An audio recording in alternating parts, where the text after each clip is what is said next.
Sensation, ठीक है, pantothenic acid की कमी से, यानी कि कोएंजाइम ए की कमी से. Then after that B6,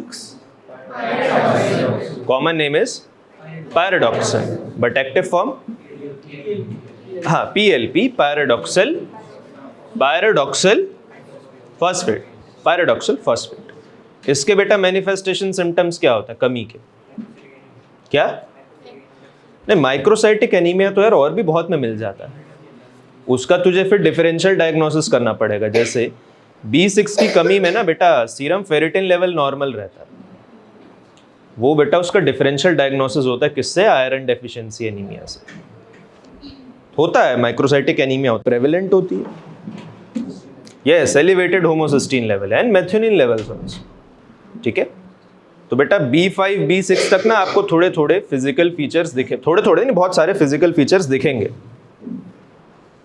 after B6 B7 B9 B12 यहाँ पे बेटा थोड़े सिम्टम्स आपको जो है ना फिजिकल या फिजिकल एग्जामिनेशन के फीचर से थोड़े कम दिखेंगे, ठीक है. थोड़ा डायग्नोसिस आपको संभल के करना पड़ेगा. ऑल्सो इनकी डेफिशिएंसी बेटा ज़्यादा होती है, स्पेशली B9 एंड B12. दिन के कम से कम 20 केस देखेंगे आप, कम से कम. शायद लाइफ में PKU का एक केस देखने को मिले, टायरोसिनीमिया का शायद एक भी ना देखने को मिले, लेकिन बेटा इनके दिन के आपको 2 दर्जन केस मिलेंगे इन चीज़ों के, ठीक है. बहुत बहुत प्रेवलेंट होता है ना ये, इसलिए. लेकिन पढ़ना सब पड़ेगा बेटा, एग्जाम में आने का चांस PKU और टायरोसिनीमिया का ज़्यादा है एज कम्पेयर टू दिस, ये याद रखना. तो केस देखने को नहीं मिलेगा इसका मतलब ही नहीं से पढ़ के नहीं जाओ, पढ़ के उसे जाना, that is more important. Okay, तो चलो कंटिन्यू करते हैं आगे. A 34-year-old female presents to the outpatient clinic with complaints of progressive hair thinning, brittle nails, and scaly red rash around her eyes, nose, and mouth for past few months. She also reports experiencing frequent episodes of fatigue, muscle pain, and mild depression. She denies any significant past medical history but mentioned that she has been consuming large quantities of raw egg whites daily as part of weight loss regimen. ठीक, इसीलिए मैं अपना वजन कम नहीं कर रहा. काहे को पंगे में पढ़ना है आप, फिर पता चले मेरा ही क्लिनिकल केस यहाँ पढ़ाया जा रहा है. On physical examination, the patient has dry skin, mild conjunctivitis, and perioral dermatitis. Neurological examination reveals mild lethargy but no focal neurological deficits. Laboratory tests show normal complete blood count. Remember, lab test is showing normal complete blood count beta. Hemat report is completely normal. And basic metabolic panel. However, her urine organic acid analysis reveals increased level of 3-hydroxy isovaleric acid and 3-methylcrotonyl glycine. 3-methylcrotonyl glycine. What is your probable diagnosis? क्यों? Hair loss नहीं हो रहा बेटा, hair thinning हो रही है initially. यानी कि बेटा ये अभी कुछ कुछ स्टार्टिंग और शायद इंटरमीडिएट स्टेज के आसपास है. In later and advance stage मैंने आपको दिखाया था ना, that patches appear, hair loss. So this is a case for what? Deficiency of अरे कौन सा विटामिन बी, कौन सा? हाँ B7 बायोटिन. कौन सा? बायोटिन. कैसे पता चला, एक बार और ध्यान से देखो. फर्स्ट इज बेटा, she is consuming raw egg white. क्या? Raw egg white. यहां से आपको पता चल जाना चाहिए. She is consuming raw egg white. And then dry skin, mild conjunctivitis, perioral dermatitis. Also mild कहाँ गया? Hair loss. ये रहा, progressive hair thinning and brittle nails. Hair thinning and brittle nails. Yeah. These are somewhat clinical and biochemical features. Of this case, ठीक है, इन biotin deficiency. किसकी deficiency? Biotin deficiency, B7 की deficiency. चलो आगे देखते हैं। What is the biochemical basis of the symptoms observed in this patient? या एक सेकंड रुको, मैं आपको एक चीज और एक्सप्लेन करता हूं दोबारा, ऑल्दो क्लास में इतना टाइम नहीं मिलता, अभी होता है हमारे पास। Why this thing is mentioned, large quantities of raw egg white, पता है क्यों? egg white has avidin, क्या होता है? avidin, which is antibiotin factor। बेटा बायोटिन को बॉडी से रिमूव करता है। क्या करता है? रिमूव करता है। अंडा तोड़ा और उसे सीधा ही खा लिया, that is harmful. Why? Because it contains avidin, it contains avidin which is a antibiotin factor. Antibiotin factor आपकी बॉडी से बेटा बायोटिन रिमूव कर देगा। क्या कर देगा? But remember, when we boil the egg ना, when we boil the egg, तो बेटा that avidin is now changed into, पता है किसमें? बायोटिन में। किसमें? Biotin. Raw egg has avidin, raw egg has avidin which is antibiotin, which is antibiotin. Boiled egg or cooked eggs has biotin, तो remember this thing। इसलिए बेटा यहाँ पे मेंशन किया गया है, she is consuming large quantities of raw egg white, raw egg white। हर चीज का मतलब होता है, ठीक है। Now coming to these questions, what is the biochemical basis of symptoms observed in the patient? आज की ये पीपीटी बेटा थोड़ा ध्यान से देखना, क्योंकि मैंने देखा B7, B9 और B12 तीनों के ऑलमोस्ट सिम्टम्स बराबर ही हैं। There is no marked difference between the three, there is no marked difference. इसलिए अगर कोई आपको डिस्टिंक्टिव फीचर दिखे ना, grab it immediately, okay. B7, biotin is a cofactor for carboxylase enzyme involved in fatty acid synthesis, amino acid metabolism and gluconeogenesis. Can you name a few carboxylation reactions? अच्छा, carboxylation से पहले आओ पुराना revise करता है। Which vitamin B complex component was required for decarboxylation reaction? Decarboxylation में कौन सा लग रहा था बेटा? B6, yes, it is B6.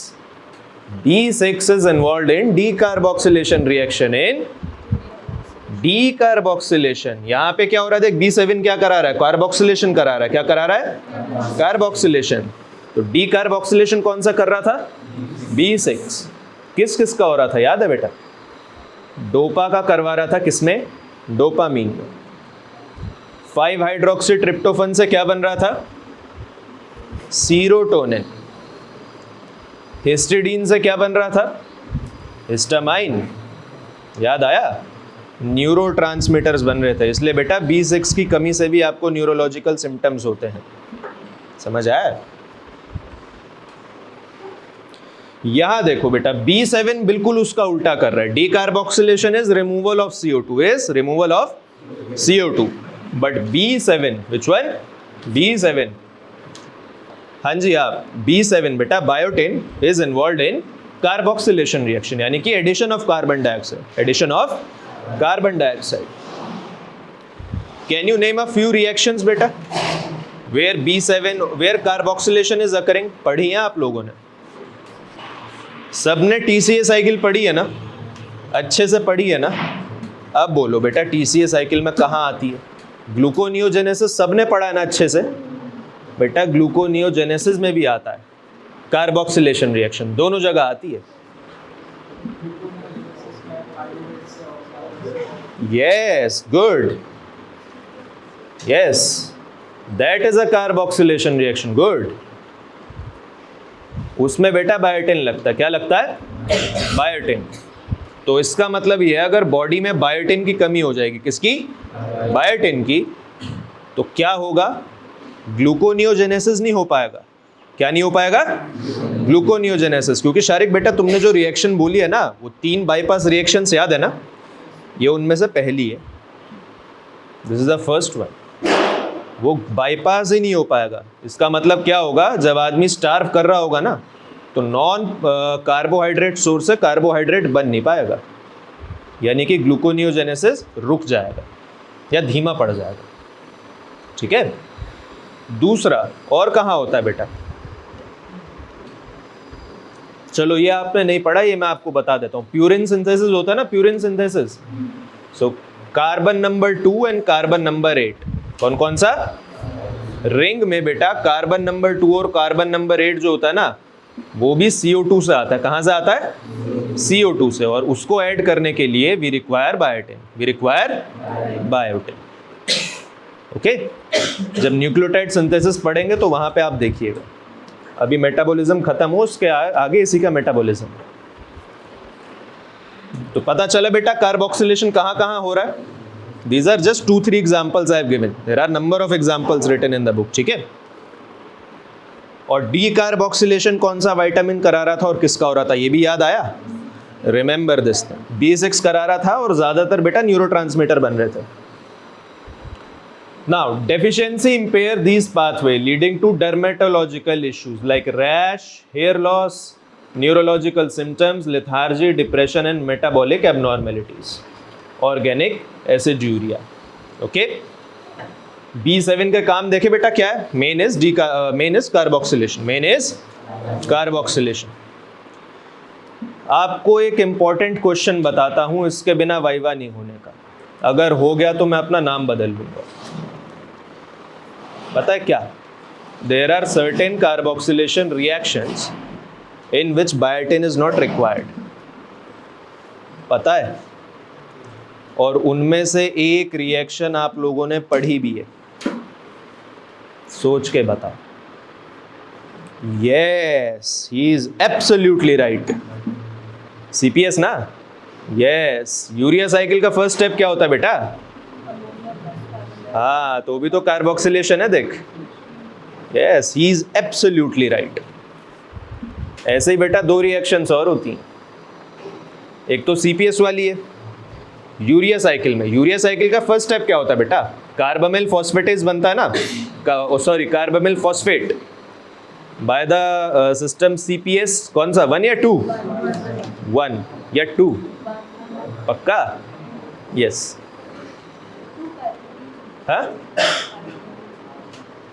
हाँ, वो वहाँ लगता है, और भी लगता है वो। It is utilised in adrenal cortex also, in renal tubules also. यहाँ पे ग्लूटामिनेट और ग्लूटामिनेज का काम होता है, वहाँ भी लगता है। तो एक कार्बोक्सिलेशन रिएक्शन बेटा वो होती है यूरिया साइकिल में in CPS, where biotin is not required. Biotin is not required. Similarly, there are 2 more reactions. There are 2 more reactions. किस को पता है बेटा? वैसे तो लिटरेचर इसे बहुत उसमें क्लासिफाई करता है, लेकिन एक लेमैन की भाषा में कहे ना, तो बेटा पैरासीटामोल और मॉर्फिन, क्या क्या, दोनों आपको पेन से रिलीव करती हैं। पर बेटा कभी पैरासीटामोल की लत लगती है? नहीं लगती। मॉर्फिन चार्ट लोगे तो लत छोड़ नहीं पाओगे। Medications do not develop addiction, but drugs develop addiction. ये बहुत लेमन टर्म्स में बता रहा हूँ आज, इसकी बहुत सारी क्लासिफिकेशन होगी, देखा करो यार, ये सब चीजें काम आती हैं। अब बाकी के 2 रिएक्शंस देख के आएंगे आप लोग। एक मैंने बताया CPS। नाउ अब देख लो, this is the importance of vitamin B7 बेटा। This is a very favourite topic for viva purpose. पहला carboxylation, first function is carboxylation. वो कहाँ कहाँ हो रहा है बेटा कार्बोक्सिलेशन, ये चीज़ याद रखना। फिर कुछ जगह ऐसी हैं जहाँ B7 के बिना भी कार्बोक्सिलेशन होता है, फिर एग्जामिनर वो पूछेगा आपसे।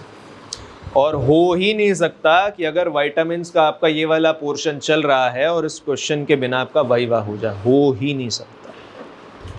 लिख के रख लो, ये लिख के। What is the likely cause of biotin deficiency in this patient? चलो वापस आते हैं इधर। The patient's excessive consumption of raw egg white is the most likely cause. Raw egg white, okay? Raw egg white contain avidin. Contain avidin. क्या contain करता बेटा? Avidin, which is a antibiotin factor. कौन सा? Antibiotin factor. A glycoprotein that tightly binds biotin and prevents its absorption in the GIT. ठीक है? Biotin क्या होता है बेटा? एविडिन से बाइंड कर जाता है. किससे? एविडिन से, बहुत टाइटली. अब उसके बाद क्या होगा बेटा? जीआईटी से जो बायोटिन का ट्रांसपोर्टर होगा. किसका ट्रांसपोर्टर होगा? बायोटिन का. क्योंकि मैंने आप लोगों को बताया ना बेटा, ग्लूकोज के ट्रांसपोर्टर से सिर्फ ग्लूकोज ही आएगा, उससे फ्रक्टोज भी नहीं आएगा. सोडियम पोटेशियम का अलग होता है बेटा, B1 का ट्रांसपोर्टर अलग होता है, B6 का अलग होता है, B12 का अलग होता है. सिमिलरली बेटा B7 का ट्रांसपोर्टर वो कॉम्प्लेक्स, बायोटिन तो अंदर ले लेगा इंटेस्टाइन से, ठीक है? Biotin can come into the blood stream via intestine, but that complex कौन सा? Biotin avidin complex, it can not transport that. इसलिए बेटा बायोटिन का एब्जॉर्प्शन नहीं हो पाएगा इंटेस्टाइन से. Okay, now which enzymes are affected by biotin deficiency and what are their metabolic consequences? देखो कौन कौन से एंजाइम्स इफेक्टेड होते हैं. The key biotin dependent enzyme include pyruvate carboxylase, impaired gluconeogenesis leading to hypoglycemia and lactic acidosis. It is one of the important bypass reactions in gluconeogenesis. याद आया? जब बेटा ग्लूकोनियोजेनेसिस नहीं होगा तो बॉडी में ब्लड ग्लूकोज का लेवल मेंटेन नहीं हो पाएगा. क्या नहीं हो पाएगा? Blood glucose won't be maintained properly in body, which will result in hypoglycaemia. किसमें? हाइपोग्लाइसीमिया. बेटा जब ब्लड ग्लूकोज लेवल मेंटेन नहीं है प्रॉपरली तो क्या होगा? हाइपोग्लाइसीमिया ही तो होगा. Now, acetyl coenzyme A carboxylase disrupted in fatty acid synthesis causing dry skin and hair loss. So this is the main culprit for dry nails and hair loss and brittle hairs also. Since you have not studied fatty acid synthesis ना अभी नहीं पढ़ा ना, class में भी नहीं हुआ ना, ठीक, वहाँ पे ये चीज़ आ जाएगी. आपका क्या होता है? Acetyl coenzyme A carboxylase, because fatty acid synthesis also requires continuous carboxylation reaction step by step. तो वहाँ पे बायोटिन की रिक्वायरमेंट बहुत ज़्यादा होती है. किसकी? बायोटिन की. Because you have to continuously add carbon to the chain, you have to add carbon atoms to the chain. और बेटा कार्बन एटम्स ऐड कैसे होता है? The best example is carboxylation. क्या होता है बेटा? ऑर्गेनिक केमिस्ट्री में पढ़ते हो ना, मान लो मिथाइल से इथाइल बनाना होता है तो क्या करते हैं? या तो साइनाइड जोड़ते हैं, उसका कार्बोक्सिलेशन कर देते हैं. ठीक है, दो ही तो चीज़ होती है. अब बॉडी साइनाइड तो नहीं ऐड करेगी ना, इतना तो समझते हो क्यों नहीं करेगी? तो बेटा बॉडी रिलाइज ऑन कार्बोक्सिलेशन. ठीक है, दैट इज वाई बेटा बायोटिन की कमी होती है तो ये एसिटाइल कोएंजाइम कार्बोक्सिलेज काम करना कम कर देता है. बंद कुछ नहीं होता, कम हो जाता है या तो बहुत कम हो जाएगा. Then propanoyl coenzyme A carboxylase, accumulation of propanoic acid and metabolic acidosis. ठीक है, once again it is there in fatty acid metabolism. Then 3-methyl crotonyl coenzyme A carboxylase increased 3-methyl crotonyl glycine and 3-hydroxy isovaleric acid as observed in patient's urine. तो बेटा patient के urine में ये आपको क्यों मिलते हैं? Because 3-methyl crotonyl carboxylase activity is decreased. These two are most important. This is just for diagnostic purpose. आप चाहे तो इसे लिख सकते हैं. हमेशा बेटा कोशिश कीजिए कि जो भी पढ़ रहे हैं try to link it with the previous literature.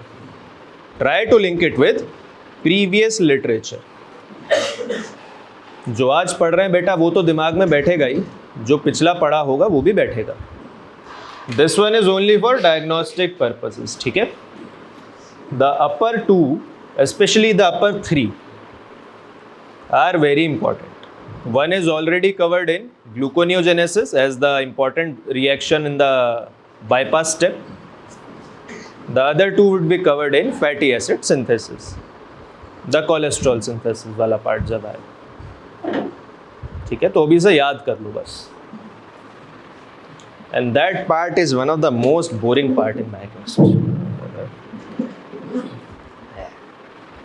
बहुत बेकार होता है वो फैटी एसिड सिंथेसिस और कोलेस्ट्रॉल.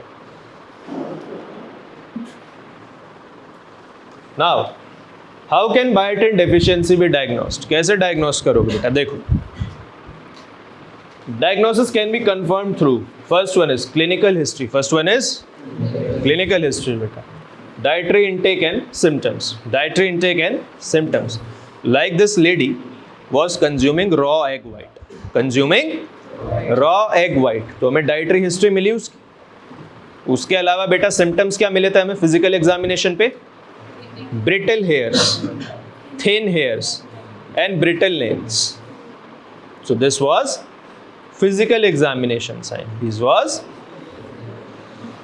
good. फिर दूसरा देखो बेटा, urine organic acid analysis. Urine organic acid analysis elevated 3-hydroxy isovaleric acid and 3-methyl crotonyl glycine. क्या क्या elevated मिलेगा यूरिन में बेटा?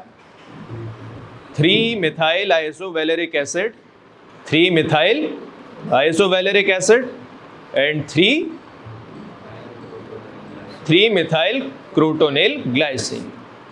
3-methyl crotonyl glycine. This crotonyl glycine is similar to that. बेटा आप लोग पढ़ता है ना क्रोटोन एल्डिहाइड, पढ़ के आए होंगे अगर याद हो, ये वही वाला है.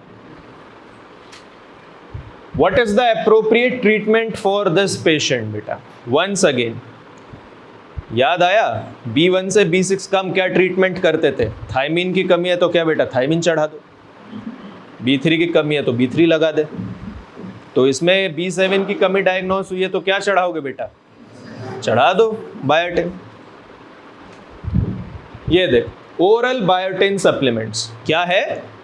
Oral biotin supplements. इन सब का ना वाटर सॉल्युबल का बेटा ट्रीटमेंट बहुत इजी होता है. रिमेंबर, देखो PKU, tyrosinemia, alkaptonuria, that treatment is somewhat tricky and management is also tricky. इनका ट्रीटमेंट बड़ा इजी होता है, जिसकी कमी है लगा दो. But the catch over here is catch. बेटा ये याद रखिएगा कितना होता है. And even in this it varies patient to patient, text to text, author to author.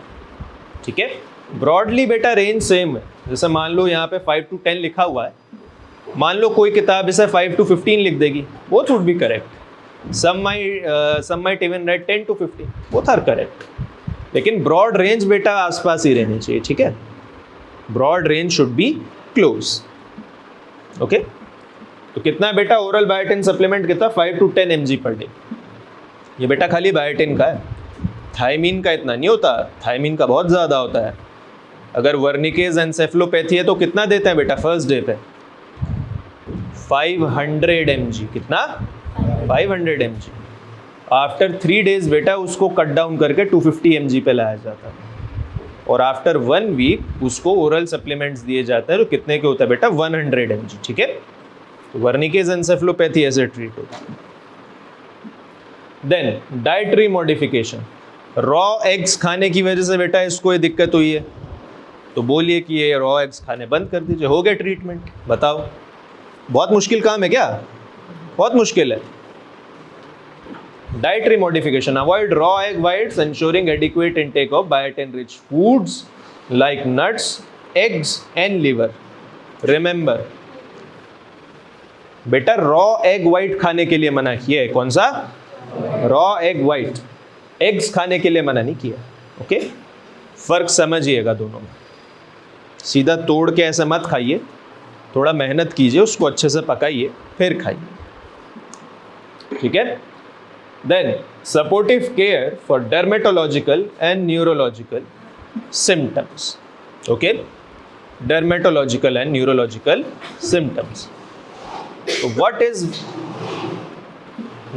so far seen in biotin deficiency? इसको बंद कर दो, इसको बस बंद कर दो इसको.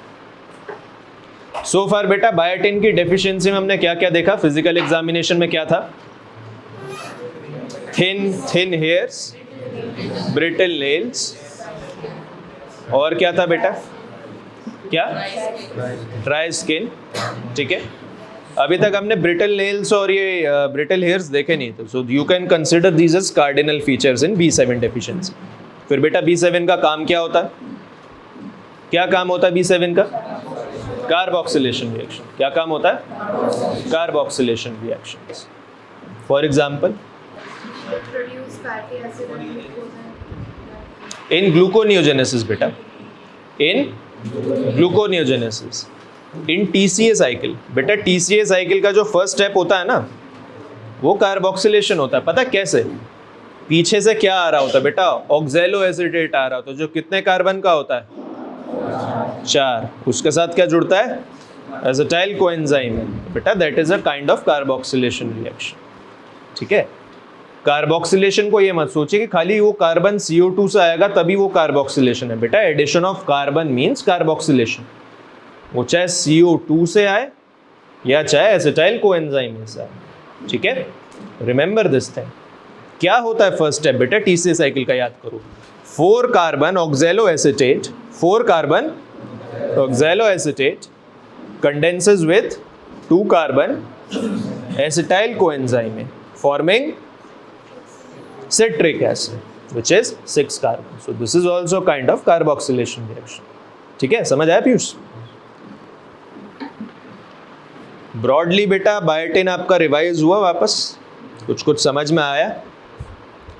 बिलीव मी, इतना कर लोगे, इतना भी लिख लोगे, 5 मार्क्स के क्वेश्चन में आपके 3 मार्क्स कहीं नहीं गए। बिलीव, 3 कहीं नहीं गए।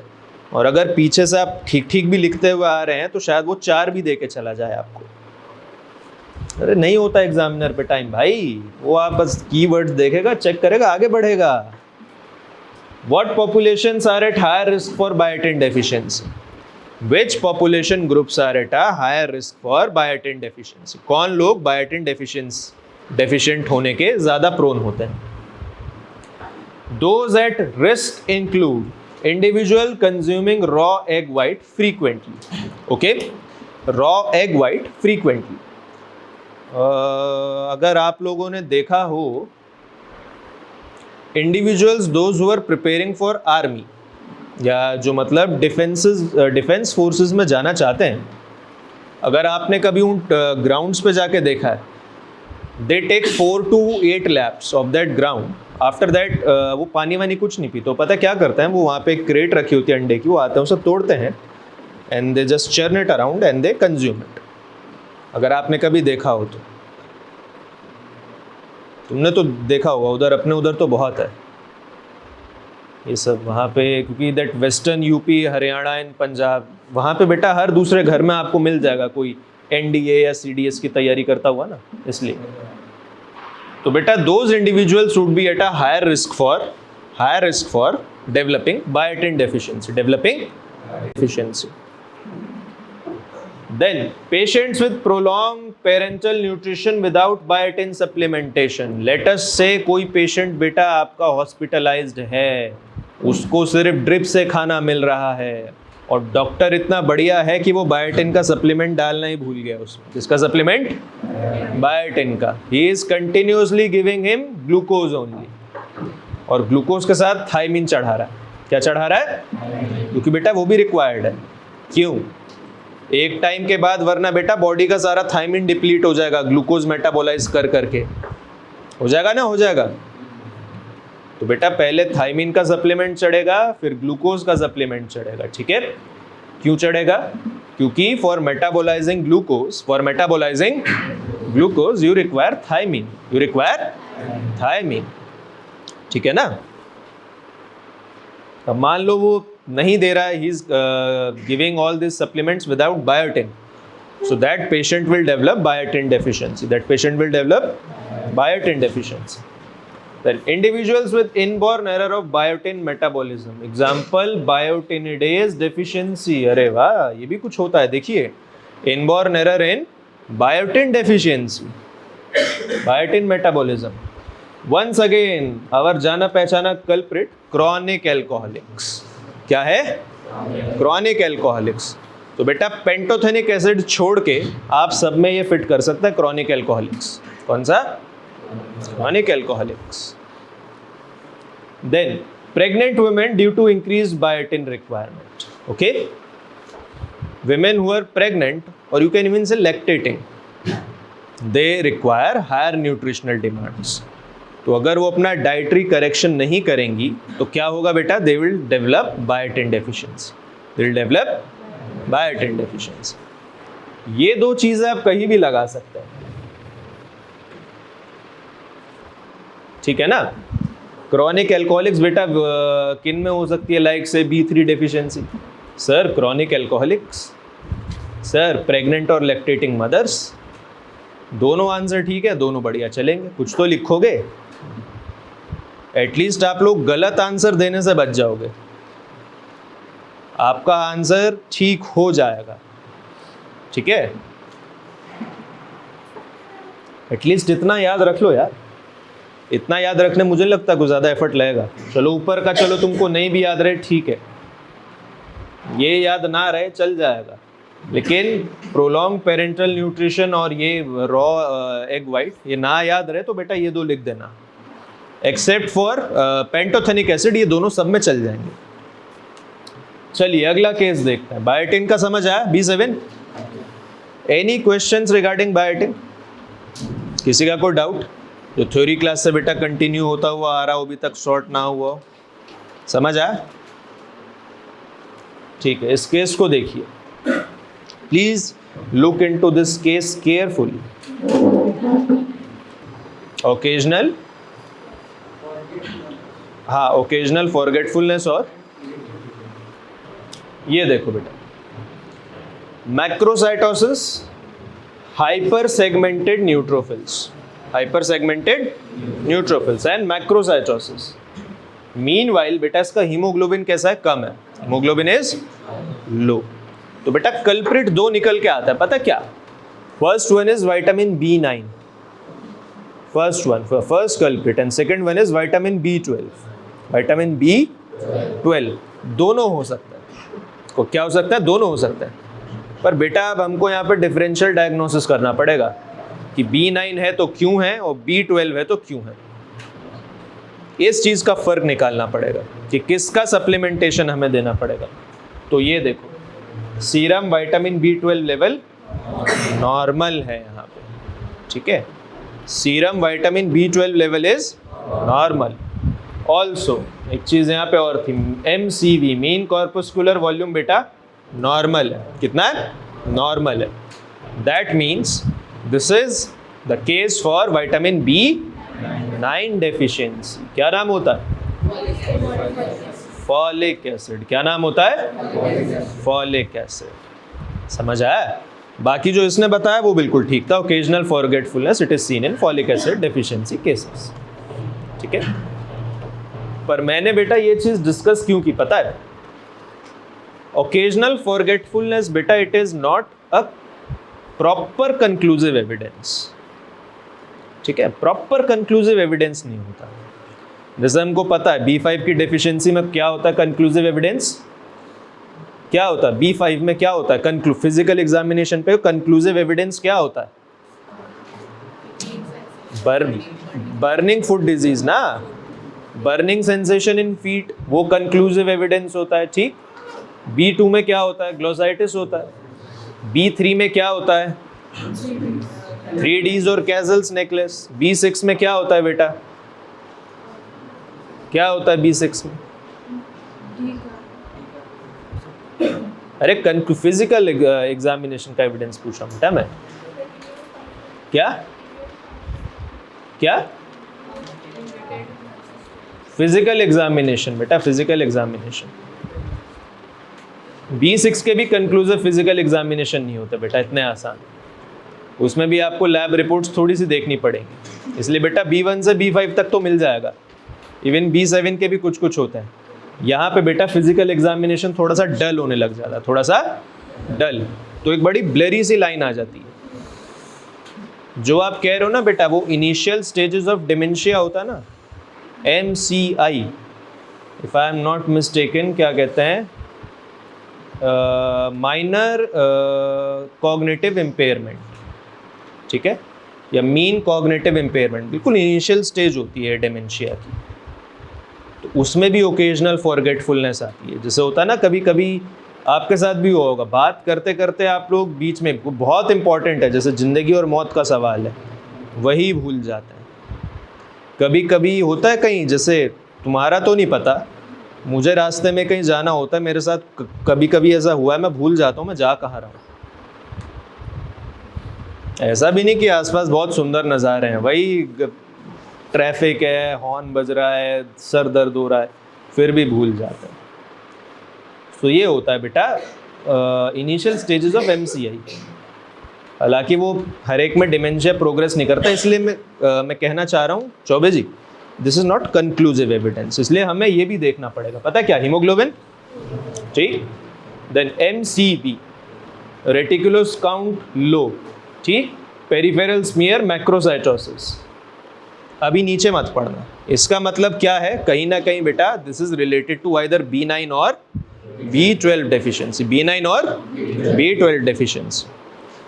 अब सीरम विटामिन B12 हमारा नॉर्मल है, होमोसिस्टीन एलिवेटेड है, और मिथाइल मेलोनिक एसिड नॉर्मल है। क्या है, नॉर्मल है बेटा। ये टेस्ट इंपॉर्टेंट होता है, मिथाइल मेलोनिक एसिड। अगर ये नॉर्मल आ रहा है ना, अगर ये नॉर्मल आ रहा है तो बेटा B12 का कोई इन्वॉल्वमेंट नहीं है।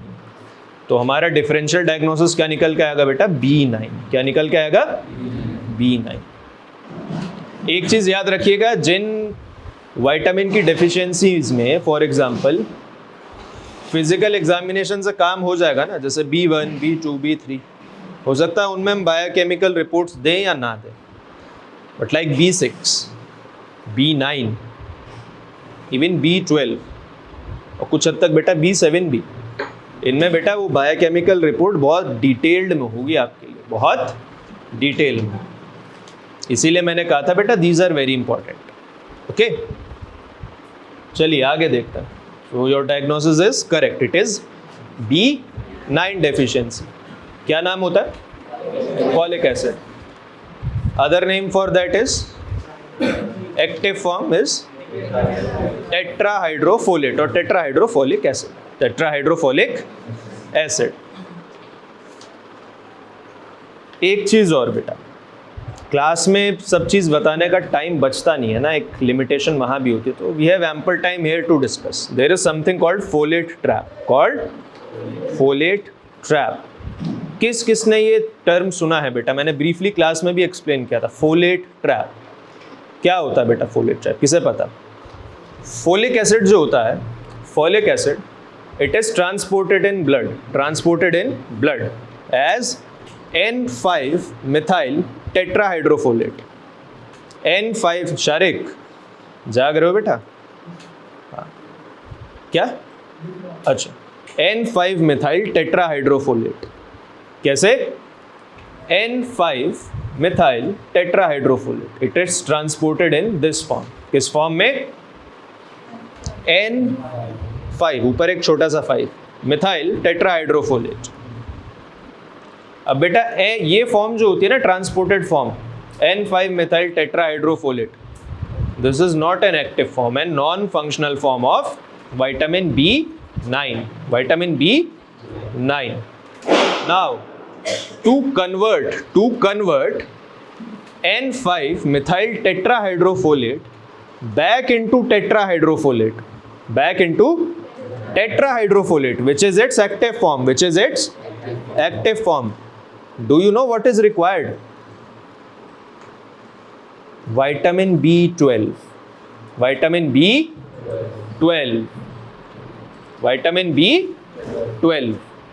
कोबालामीन।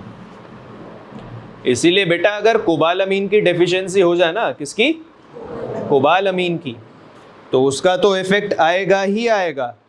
आपका ज़्यादातर जो फॉलिक एसिड होगा ना, फॉलिक एसिड, वो भी बेटा इनएक्टिव फॉर्म में ही रह जाएगा, उसको एक्टिव फॉर्म में कन्वर्ट ही नहीं कर पाएगी बॉडी। तो इसको कहते हैं फोलेट ट्रैप। क्या कहते हैं? Folate trap. एक्टिव फॉर्म क्या होती है? टेट्राहाइड्रोफोलेट। क्या होती है? टेट्राहाइड्रोफोलेट। लेकिन बेटा वो अपनी एक्टिव फॉर्म में ब्लड में ट्रांसपोर्ट नहीं होता। एक्टिव फॉर्म में ब्लड में ट्रांसपोर्ट नहीं होता। बेटा फोलिक एसिड तो सब जगह रिक्वायर्ड होता है, ऐसा तो है नहीं ना कि जैसे हम टेक कि जहाँ पे अब्जॉर्ब हो रहा खाली में ही required. It is required in almost each and every cell folic acid. So tetrahydrofolate बेटा ब्लड में ट्रांसपोर्ट कैसे होता है? It is this.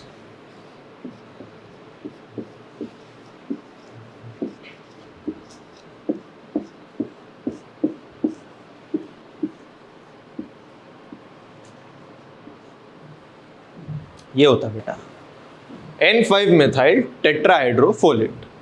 N5 methyl tetrahydrofolate उधर दिख रहा है सबको? Is it visible there? N5 methyl tetrahydrofolate। बेटा ये इसकी ट्रांसपोर्टेशन फॉर्म होती है। कौन सी? Transportation form. This is not the active form. This is not the active form. क्यों? क्योंकि बेटा अभी ये जुड़ा हुआ है।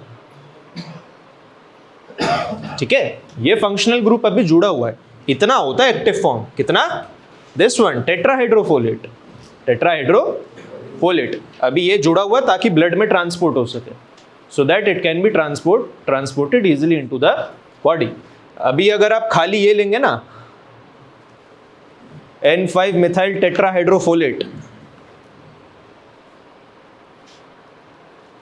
तो बेटा ये आगे कुछ काम नहीं कर पाएगा। It is totally non functional. Totally non functional. इसका काम क्या होता है बेटा? Just to get transported from one place to other. जैसे आप एक चीज देखते हैं, आपका कोई भी पार्सल आता है बेटा, वो डब्बे में अच्छे से पैक होता है ना, ठीक? तो बेटा कोई गेमिंग कंसोल है कहीं से आ रहा है, वो डब्बे में पैक है। जब तक बेटा वो डब्बे में पैक है वो सेफ है। क्या है? सेफ है। लेकिन आप उस पर गेमिंग थोड़ी कर पाएंगे। गेमिंग तो तभी होगी ना जब वो डब्बे से बाहर निकलेगा, आप उसे सेटअप करेंगे, पावर देंगे, after that it would be ready for use. तो बेटा यहां पे यही है। अब मान लो ये N5 methyl tetrahydrofolate अपनी टारगेट टिश्यू पे या टारगेट सेल पे पहुंच गया। टारगेट सेल पे पहुंच गया तो बेटा अब हमें इतना पार्ट रिमूव करना पड़ेगा ना। We have to remove this part ना, so that it has to become functional, है ना? So far it is non-functional right now. So what is required to convert this thing into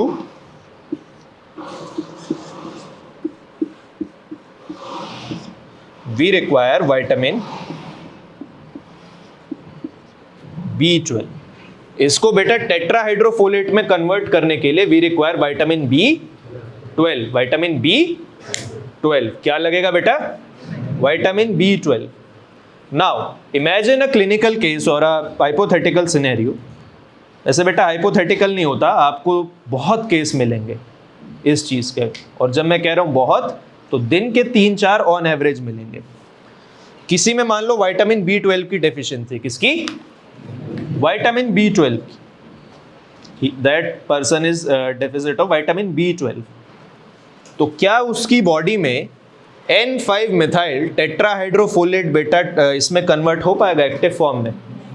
नहीं हो पाएगा। क्यों नहीं हो पाएगा? क्योंकि बेटा B12 की डेफिशिएंसी। किसकी? B12 की डेफिशिएंसी। तो धीरे धीरे बेटा उसमें फॉलिक एसिड की भी कमी होने लग जाएगी। होने लग जाएगी। फॉलिक एसिड की कमी होने लगेगी या नहीं? क्यों? क्योंकि बेटा जितना भी फॉलिक एसिड है ना, जितना भी उसकी बॉडी में, majority of it would be converted into N5 methyl tetrahydrofolate। किसमें? N5 methyl tetrahydrofolate। क्योंकि सारा फोलेट बेटा एक जगह पे तो कंसंट्रेटेड नहीं रह सकता ना, उसको अलग अलग जगह डिस्ट्रीब्यूट होना है। होना है कि नहीं होना है? और जब बेटा डिस्ट्रीब्यूट होगा तो उसको ट्रांसपोर्ट होना पड़ेगा। और ट्रांसपोर्ट किस फॉर्म में होता है बेटा? इस फॉर्म में होता है। किसमें? In this.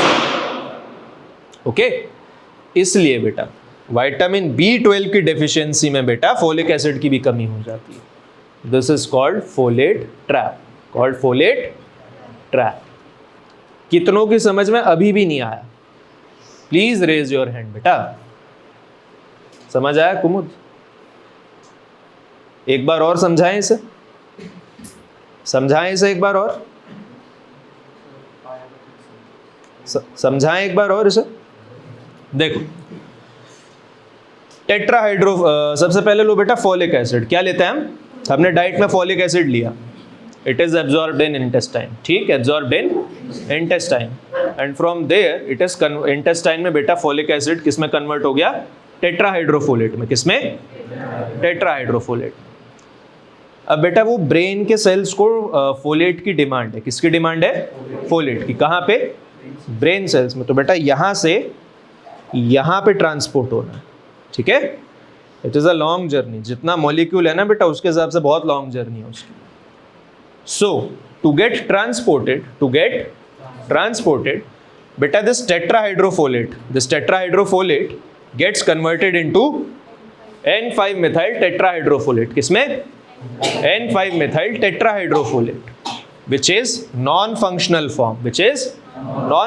form, बेटा जब तक ट्रांसपोर्ट हो रहा है ना वो, तब तक बेटा वो इस फॉर्म में। किस फॉर्म में? N5 methyl tetrahydrofolate। ये इसकी नॉन फंक्शनल फॉर्म है, इसमें कुछ काम नहीं कर पाएगा। अब मान ले ये तेरा कॉम्प्लेक्स है ना, this thing has reached its target cell which is brain, ठीक, न्यूरॉन्स में, ब्रेन के न्यूरॉन्स में पहुंच गया। तो पहुंचेगा कैसे बेटा? N5 methyl tetrahydrofolate न्यूरॉन में। एक्टिव फॉर्म तो अभी भी नहीं है ना, हमारे तो अभी भी किसी काम का नहीं है टारगेट सेल पे। तो बेटा इसको किस में कन्वर्ट होना है? टेट्राहाइड्रोफोलेट में। किस में? टेट्राहाइड्रोफोलेट में। और बेटा वो कन्वर्जन होगा कैसे? जब हमारे पास विटामिन B12 होगा, विटामिन B12 होगा।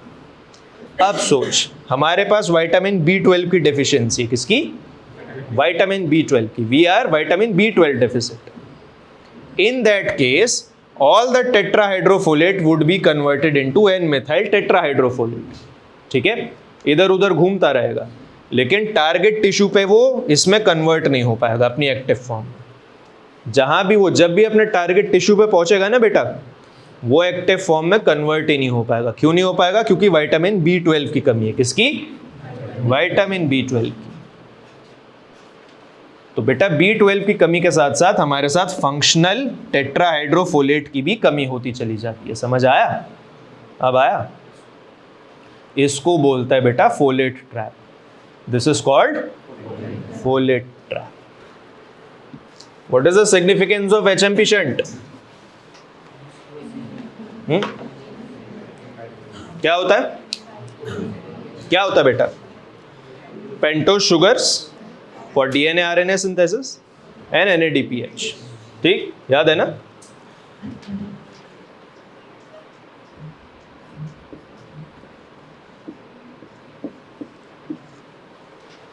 ये देखो बेटा, ये फोलिक एसिड है, इसके साथ 2 हाइड्रोजन जुड़े हुए हैं। कितने? 2 hydrogen. This is still not in functional form, this is dihydrofolate. क्या है ये? Dihydrofolate. What is it?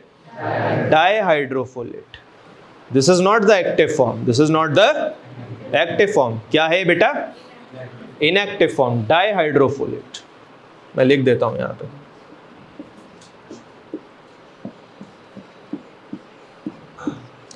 डाइहाइड्रोफोलिक acid, डाइहाइड्रोफोलिक acid और डाइहाइड्रोफोलेट। इसको बेटा कन्वर्ट करना है किसमें? Tetrahydrofolic acid. पता है इसमें क्या रिक्वायर होता है?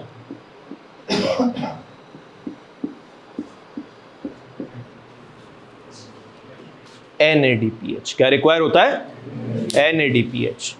So to convert dihydrofolic acid into tetrahydrofolic acid, किसमें? Dihydrofolic acid to tetrahydrofolic acid. What is required? NADPH। ठीक है, समझ आया? This is one more very important reaction. B9 and B12 are very important बेटा, very very important। समझ आया? चलो एक एक करके क्वेश्चंस देखते हैं। किसी का अगर अभी भी मन में कोई शंका है, डाउट है, इफ ही और she is not clear with some point, feel free to ask. Shall we continue forward? आगे बढ़े बेटा। रूपजीत, समझ आया? What is the biochemical role of vitamin B9 folate in the body? Vitamin B9 functions as coenzyme in one carbon metabolism. In one carbon metabolism. कौन सा? One carbon metabolism. क्या होता है बेटा वन कार्बन मेटाबॉलिज्म? कौन कौन से groups involve होता है बेटा, याद है? Methyl, formyl, methylene, methylene, all these groups. ठीक है. DNA and RNA synthesis. DNA and RNA synthesis. Folate is required for synthesis of purine, adenine and guanine, and thymidylate (TMP) via tetrahydrofolate mediated reactions. Once again बेटा, जब purine और pyrimidine synthesis आप लोग पढ़ेंगे ना, which is one of the worst reactions to read in biochemistry, as per my honest review, उसमें बेटा ये वापस आएगा. जैसे मैंने आपको बताया था ना बेटा, कार्बन नंबर 2 और कार्बन नंबर 8 में क्या लगता है? B7 लगता है. कौन सा लगता है? B7 बायोटेन कार्बोक्सिलेशन के लिए. ठीक. उसी के साथ साथ बेटा और कार्बन्स ऐड करने के लिए आपका ये भी लगता है vitamin B9 to add more carbons, specially in thymine. We require this thing, vitamin B9, especially in the synthesis of thiamine. तो पढ़ोगे ना बेटा तब उसमें आएगा. जब ये वाला मेटाबॉलिज्म का पार्ट खत्म होगा उसके बाद जस्ट यही शुरू होगा. तो in coming week, not in weeks, in coming week this would be done, believe me. इसीलिए आपको भी पढ़ा रहा हूँ मैं यहाँ पे. Specially in pyrimidines and thiamine, we require vitamin B9 for addition of 1 carbon units. Why? Because B9 का बेटा प्राइमरी काम क्या होता है? Coenzyme in one carbon metabolism. Then amino acid metabolism, it participates in conversion of homocysteine to methionine, which is crucial for methylation reaction. Thymine और उसमें uracil में बेटा क्या फर्क होता है? Do you know the difference? बेटा मिथाइलेशन होता है. It is methylation. Also DNA and RNA synthesis के साथ साथ बेटा methylation is also involve in, जानते हो क्या? Gene expression. कौन सा? Gene expression. बेटा आपने कभी सोचा है प्यूबर्टी एक सर्टेन एज के बाद ही क्यों आती है? ऐसा तो नहीं होता ना that testes are developed after a certain age और ovaries are developed after certain age. नहीं, एक एज होती है बेटा, वो तो अब बर्थ के साथ ही होती है आपके साथ. But after a certain age puberty comes, that means those hormones are released in a very high amount. Why? Do you know? क्योंकि बेटा जो फंक्शनल जीन्स होते हैं ना, उनको एक्सप्रेस करने के लिए उनका मिथाइलेशन और एसिटाइलेशन या तो होता है या नहीं होता. If they are to be methylated they starts functioning, if they are acetylated their expression is stopped. Okay, ये होता है. तो उस मिथाइलेशन एंड एसिटाइलेशन रिएक्शन में भी बेटा आपका विटामिन B9 लगता है. So that is why it plays a very crucial role not in DNA and RNA synthesis but also in genetic level बेटा, इन जीन एक्सप्रेशन. याद रखिएगा इस चीज को. अंडरस्टूड? इसीलिए बेटा B9 की डेफिशिएंसीज बहुत खतरनाक हो जाती हैं अर्ली स्टेज में. किसमें? अर्ली स्टेज में. एम्ब्रियोलॉजी अभी पढ़ रहे हो आप लोग? पढ़ रहे हो ना? पढ़ रहे हो बेटा एनाटॉमी में? There is a certain thing called neural tube defect. क्या? Neural tube defect. जो बेटा फीटस का या आपका कहना चाहिए जायगोट का जो आपका नर्वस सिस्टम बनना शुरू होता है, what is a precursor to that neural tube. if you do not take, if the pregnant women does not take adequate folate, then there is defects in that neural tube. If I am remembering it right बेटा, मेरी embryology बहुत खराब है. It is in pair of two like this, ठीक? With adequate folate it joins like this in one. ठीक है? ऐसे अगर आप फोलेट नहीं लेंगे ना बेटा, फोलेट अगर प्रेग्नेंट वुमेन को नहीं दिया जाएगा, it does not join properly. Then there are severe deformities in nervous system. और अगर फोलेट की डेफिशिएंसी बहुत ज़्यादा है ना, बहुत ज़्यादा, तो बेटा हो सकता है ब्रेन डेवलप ही ना हो, ब्रेन डेवलप ही ना हो। बाकी सब चीज़ डेवलप होगा बेटा, हेडलेस चाइल्ड पैदा होगा। हाँ, headless child and it would be dead. इसीलिए बेटा फोलेट सप्लीमेंट सबसे पहले दिए जाते हैं प्रेग्नेंट वुमेन को, ठीक है, फोलेट सप्लीमेंट्स। आगे देखते हैं बेटा, cell division. Rapidly dividing cells such as hematopoietic and intestinal cells are highly dependent on folate for DNA replication, for DNA replication। बेटा मैंने आपको बताया ना, expression of genes that requires methylation, acetylation, removal or addition of 1 carbon units। कौन सी? Methyl unit. तो बेटा जिनकी cell division ज़्यादा होगी वहाँ पे 1 कार्बन यूनिट्स का मेटाबॉलिज्म भी ज़्यादा हो रहा होगा, तो वहाँ पे फोलेट का रिक्वायरमेंट भी ज़्यादा होगा, ठीक है। Now, explain why folate deficiency lead to macrocytic anemia. Macrocytic anemia.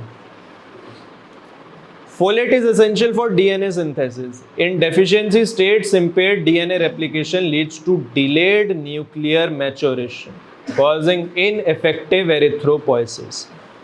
अगर आपने एरिथ्रोपोइसिस की स्टेजेस पढ़ी हो बेटा, इवेंचुअली जैसे जैसे आरबीसी मैच्योर होती जाती है बेटा, उसका साइज थोड़ा थोड़ा छोटा होता जाता है।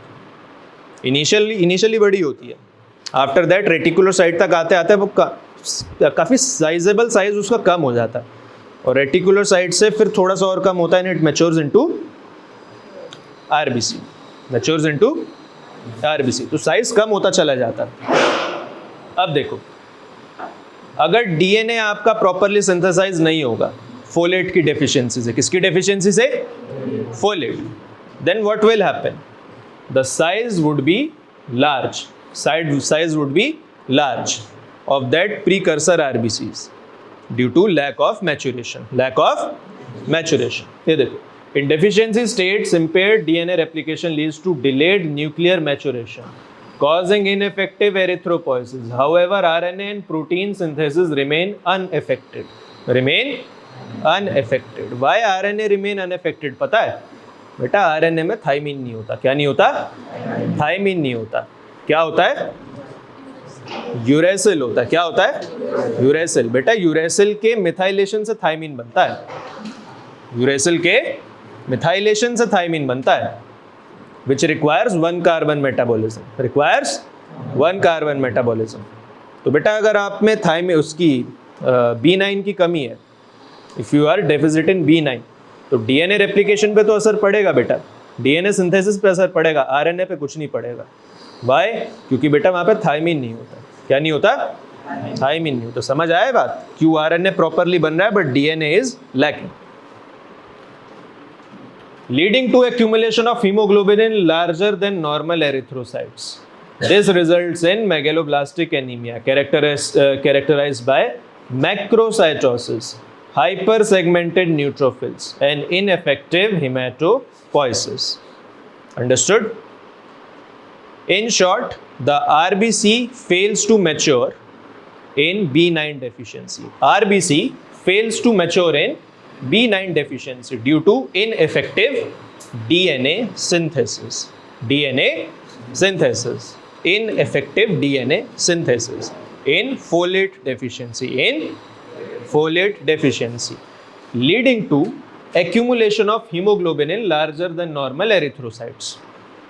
जो precursor stages हैं RBC maturation की, those are somewhat larger in size than a standard RBC। इतना तो पता होगा, हिमेट में पढ़ा होगा, ठीक।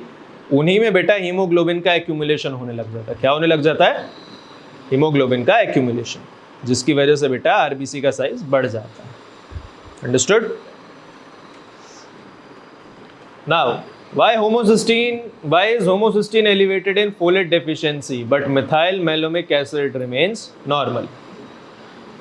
Folate is required for conversion of homocysteine to methionine via methionine synthase। Folate is required in which reaction? बोलो, homocysteine to methionine, homocysteine to methionine। वैसे ये रिएक्शन कहाँ पढ़ी आप लोगों ने?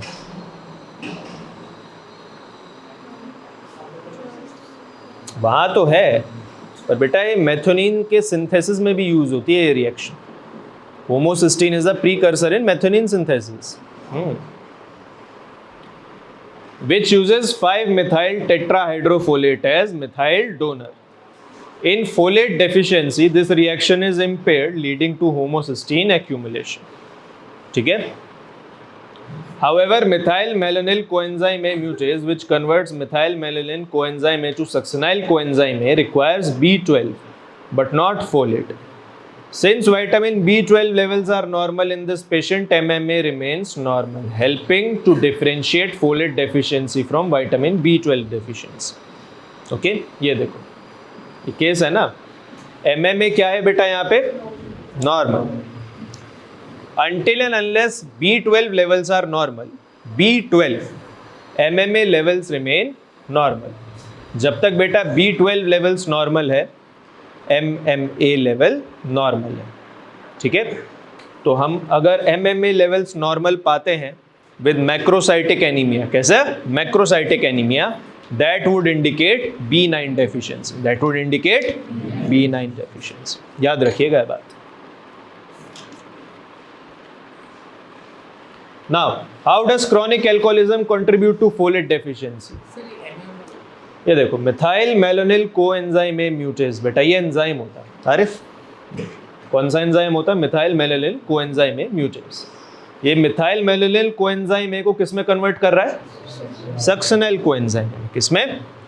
सक्सिनाइल कोएंजाइम में. किसकी मदद से? Vitamin B12. किसकी मदद से? Vitamin B12. अब सोच, अगर यहाँ पे बेटा विटामिन B12 की कमी हो जाती, किसकी?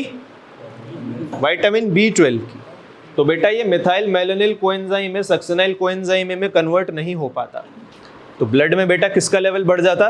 Methyl malonyl coenzyme. किसका? Methyl malonyl coenzyme. उसका लेवल एलिवेटेड आता. क्या आता? हाई आता. पर यहाँ देखो, हमारे केस में मिथाइल मेलोनिक एसिड यानी कि MMA का लेवल कितना आ रहा है? नॉर्मल आ रहा है, यानी कि B12 नॉर्मल है. B12 का लेवल नॉर्मल है. समझ आ? B12 का लेवल नॉर्मल है. सारा का सारा मिथाइल मेनोनिल कोएंजाइम में सक्सिनाइल कोएंजाइम में कन्वर्ट हो रहा है. क्यों हो रहा है? क्योंकि बेटा B12 का लेवल नॉर्मल है. तो जब B12 का लेवल नॉर्मल है तो ये सारे सिम्टम्स फिर आपके किसकी तरफ इशारा कर रहे हैं बेटा? B9 डेफिशिएंसी की तरफ. आरिफ, पता ये टेस्ट क्यों लगाया जाता? क्योंकि सिमिलर सिम्टम्स ना बेटा B9 और B12 दोनों में दिखता है. Similar symptoms. इसके लिए हमें डिफरेंशियल डायग्नोसिस बड़ा अच्छा रखना पड़ता है. ठीक है, this MMA analysis is done basically for a differential diagnosis. For that purpose, इसका अपना कोई मतलब नहीं है. जैसे गाउट और एल्केप्टोन्यूरिया, बेटा दोनों में जॉइंट्स में पेन होता है, वेट बियरिंग जॉइंट्स में. लेकिन एल्केप्टोन्यूरिया का बेटा डिफरेंशियल डायग्नोसिस गाउट से बहुत आसानी से हो सकता है. यूरिन को आप बाहर रख दीजिए, हो जाएगा. अगर काला पड़ गया तो एल्केप्टोन्यूरिया, नहीं पड़ा तो गाउट. लेकिन यहाँ पे क्या रखोगे बाहर? यहाँ पे रखने के लिए कुछ नहीं है. यहाँ पे तो बेटा लैब रिपोर्ट ही रखनी पड़ेगी. तो उसके लिए क्या टेस्ट लगा? Methyl malonic acid. ठीक है, समझ आया? ये चीज़ें जो होती हैं आरिफ, ये काम बहुत आती है. बेशक तेरा PG में ना आए, हो सकता है, पर क्लिनिकल एक्सपीरियंस में काम बहुत आती है. तो जैसे मेरे पास 4-5 पॉइंट होता है जो बुकिश पॉइंट होता है. मेरी कोशिश ये रहती है कि एक साथ में ये पॉइंट भी मैं डाल दूँ, काम आ जाता है.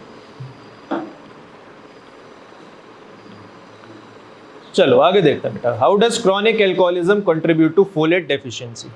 वंस अगेन बेटा, शराब के नुकसान.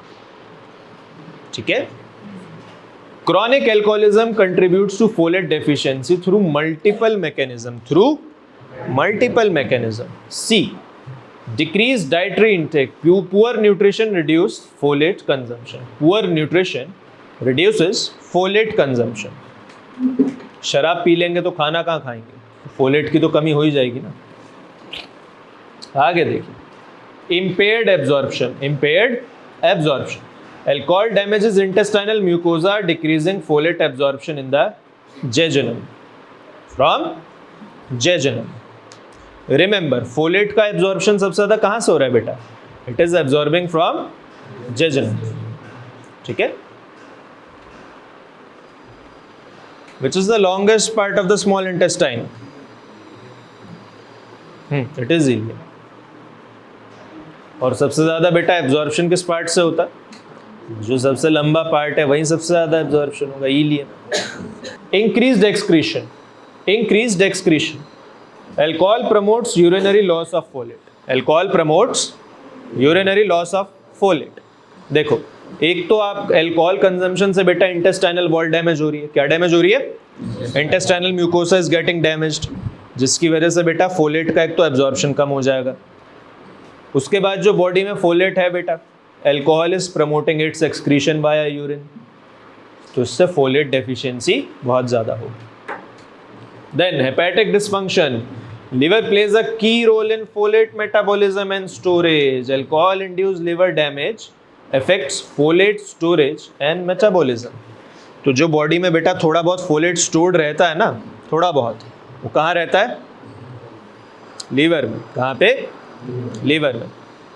अब जो लोग बहुत ज़्यादा शराब पीते हैं उनके साथ क्या होता है? Fatty liver, liver cirrhosis, so that damages the hepatic tissue, hepatic tissue, जिससे क्या होता है बेटा, जो थोड़े बहुत फोलेट के स्टोर्स होते हैं ना वो भी डिप्लीट हो जाता है। देयर मेटाबॉलिज्म इज हैम्पर्ड, खराब हो जाता है। समझ आया? Now what is the biochemical basis for neurological symptoms in folate deficiency? In folate deficiency neurological symptoms क्यों आ रहे हैं आरिफ? देखो, unlike vitamin B12 deficiency, folate deficiency does not typically cause subacute combined degeneration of spinal cord. आगे पढ़ेंगे B12 में क्या होता है। However, it can lead to neuropsychiatric symptoms such as depression, irritability, cognitive impairment and memory deficits. जैसा इसने बताया था ना राज चौबे ने, क्या था वो symptom? Occasional forgetfulness. Occasional forgetfulness. Now, disruption of methylation reaction. Folate is required for synthesis of S-adenosylmethionine, SAM, S-adenosylmethionine, which is crucial for neurotransmitter synthesis and myelin maintenance.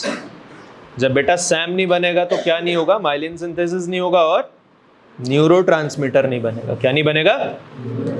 और मैंने आप लोगों को बताया था बेटा, न्यूरोट्रांसमीटर का काम खाली ये नहीं होता कि एक साइनेप्स से दूसरे साइनेप्स पे मैसेज आपको ट्रांसफर करना है, एक सेल से दूसरे सेल पे। अगर सेल में बेटा न्यूरोट्रांसमीटर का लेवल कम हो जाए एक क्रिटिकल पॉइंट से, तो दैट न्यूरॉन ऑल्सो स्टार्ट्स डीजेनरेटिंग। याद आया ना? तो बेटा ये भी इंपॉर्टेंट होता है। Increased homocysteine level, increased homocysteine levels, hyperchromocystinemia is associated with neurotoxicity, endothelial dysfunction and increased risk of dementia. Remember, अगर बेटा इस होमोसिस्टीन का लेवल बढ़ रहा है ना, किसका? होमोसिस्टीन का, so it is indicative of dementia, indicative of dementia. Now, why it is important to rule out B12 deficiency before treating folate deficiency? कुछ लिखा हो या ना लिखा हो बेटा, इस पॉइंट को जितना जो भी समझ आ रहा है ना बिल्कुल लिखना। आपको मैंने बताया था ना, there was a differential diagnosis between B9 and B12। वो क्यों करना पड़ता है? Why it has to be done. ध्यान से देखना है इसे। एक जगह से आगे मैसेज जाएगा, मान ले तेरे को एकदम से गुस्सा आ जाए, तेरे को एकदम से मान ले किसी बात पे गुस्सा आ जाए। एक पार्ट होता है ना ब्रेन में called amygdala. There is a part in the brain called amygdala, जो बेटा आपका एंगर और रेज बहुत बढ़ाता है। It always has to be inhibited. It always has to be inhibited. अब मान ले न्यूरोट्रांसमीटर नहीं है और वहाँ पे इनहिबिटरी सिग्नल नहीं पहुँच पा रहा, तो क्या होगा? हो सकता है तो उठ के इनसे भिड़ने लग जाए। So that causes neuropsychiatric symptoms. इसका एक और मैंने बहुत बेस्ट एग्जांपल दिया था, वो न्यूरोसाइकेट्रिक सिम्टम तो नहीं था, लेकिन काम बेटा वो भी इसी प्रिंसिपल पे करता है। बताया था ना मैंने, ये हाथ वाला एग्जांपल दिया था, याद आया? ये क्योंकि यहाँ पे बेटा एक्साइटेटरी सिग्नल इतना पावरफुल नहीं है, लेकिन इनहिबिटरी बहुत पावरफुल है। Due to neurotransmitter imbalance. वहां न्यूरोट्रांसमीटर इम्बैलेंस था, याद आया? तो बहुत सारे बेटा ब्रेन के वाइटल तो नहीं कहना चाहिए, बहुत सारे ब्रेन के सेंटर्स होते हैं जो normal day to day functioning में बेटा सप्रेस्ड रहते हैं। क्या रहते हैं? सप्रेस्ड रहते हैं। बहुत सारे तेरे ब्रेन के ऐसे पार्ट हैं जो तब काम करते हैं जब तू सोता है, याद आया? इसीलिए तो बेटा that switching on and switching off those centres is mediated via neurotransmitters. किसी जगह पे न्यूरोट्रांसमीटर देके बेटा उनको स्विच ऑन किया जाता है, कहीं जगह से उनको न्यूरोट्रांसमीटर ना देके स्विच ऑफ किया जाता है। सो दिस कॉजेज बेटा न्यूरोसाइकेट्रिक सिम्टम्स। ये इसका बायोकेमिकल एस्पेक्ट है, ठीक है? प्रॉपर साइकेट्रिक एस्पेक्ट बेटा आपको साइकेट्री का प्रोफेसर बताएगा, which is beyond the scope of me and this class। ये देखता बेटा, both folate and vitamin B12 deficiency, remember both folate and vitamin B12 cause megaloblastic anemia, cause megaloblastic anemia। उठ जाइए बेटा, उठ जाइए, दिस इज वेरी इंपॉर्टेंट। यहाँ ध्यान, इधर ध्यान दीजिए।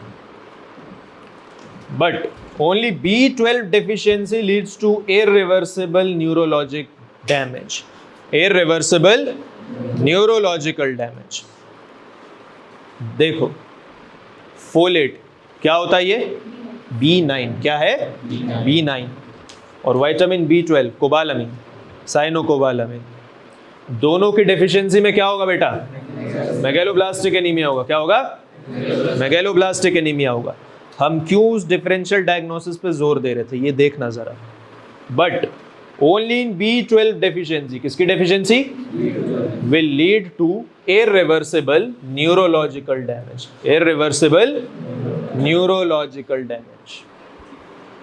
If a patient with B12 deficiency is mistakenly treated with folate alone, आपने डिफरेंशियल डायग्नोसिस नहीं किया, मान लो उसमें डेफिशिएंसी B12 की है और आपने क्या सप्लीमेंट दे दिया? B9। क्या दे दिया?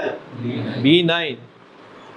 एनीमिया में इंप्रूव, एनीमिया में इंप्रूव, यहां भी में लिखा है, हो सकता है इंप्रूव हो सकता है इंप्रूव ना हो, it may improve. While neurological symptoms worsen due to continued myelin degeneration, continued myelin degeneration, which is irreversible damage, which is irreversible damage। किस में बेटा? B12 deficiency में। किस में? B12 deficiency में। इसीलिए डिफरेंशियल डायग्नोसिस, ये एनीमिया है तो बेटा किसकी कमी से है? B9 या B12, उस पे इतना जोर दिया जा रहा है। Okay, thus serum B12 and MMA levels should always be checked before initiating folate therapy, before initiating folate therapy। बेटा क्यों इसमें डिफरेंशियल डायग्नोसिस जरूरी है? क्योंकि बेटा दोनों के सिम्टम्स सेम है, both have similar symptoms, both have what? Both B9 and B12, दोनों के बेटा सिम्टम्स सेम है। लेकिन मान लो अगर उसमें B12 की डेफिशिएंसी, किसकी? B12 की, और आपने ट्रीटमेंट स्टार्ट कर दिया B9 का। किसका? B9 का। एनीमिया शायद इंप्रूव हो जाए, एनीमिया में improve, but the neurological damage which is cause due to B12 deficiency, वो बेटा इररिवर्सिबल है, वो दैट इज इररिवर्सिबल। रिमेंबर, आपको इतना बेटा टेक्स्ट बुक में नहीं मिलेगा, इसीलिए जो यहाँ पे मैं आपको छोटे छोटे दी स्मॉल इंट्रिंसिक केसेस में आपसे डिस्कस करता हूँ ना, पूरा लिखने की आपको ज़रूरत नहीं है। All those small and major points which are very handy, try to note that down and try to understand that and try to integrate that in your text. ठीक है, समझ आया? Now, what is the biochemical pathway of folate metabolism and how it is relevant in drug interaction? Dietryfolate, polyglutamate form is hydrolyzed in the intestine to monoglutamate, which is absorbed and converted into dihydrofolate and then tetrahydrofolate by dihydrofolate reductase. Dihydrofolate reductase. किसी को नहीं समझ आया? इतना भी नहीं समझ आया. This is just basic chemistry. This is just basic chemistry. देखो, आपने डाइट में जो फोलेट लिया, क्या लिया? डाइट में फोलेट लिया. क्या फॉर्म में होता है बेटा? Polyglutamate form. Which form? Polyglutamate form. Hydrolyse होके बेटा किस में बन जाएगा ये? Monoglutamate form, which is absorbed and converted to dihydrofolate. बेटा कौन सी फॉर्म फोलेट की इंटेस्टाइन में एब्जॉर्ब हो रही है? Monoglutamate form. कौन सी? Monoglutamate form. एब्जॉर्ब होने के बाद बेटा मोनोग्लूटामेट फॉर्म जो है वो कन्वर्ट हो जाती है किसमें? डाइहाइड्रोफोलेट में. किसमें? डाइहाइड्रोफोलेट में, जो मैंने वहां बताया था. और उसके बाद बेटा ये कन्वर्ट होती है एक्टिव फॉर्म में. किसकी? Tetrahydrofolate. The active form is tetrahydrofolate by कौन सा एंजाइम बेटा? Dihydrofolate reductase. Dihydrofolate reductase. इसको काम करने के लिए बेटा NADPH लगता है. क्या लगता है? NADPH. इस एंजाइम को काम करने के लिए. ठीक है ना?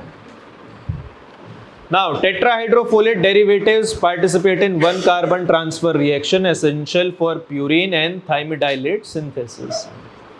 Purine and thymidylate synthesis. Thymine synthesis. किसका synthesis? Thymine synthesis. इसीलिए बेटा B9 की कमी में DNA प्रोडक्शन हैम्पर होता है ज्यादा. क्या हैम्पर होता है?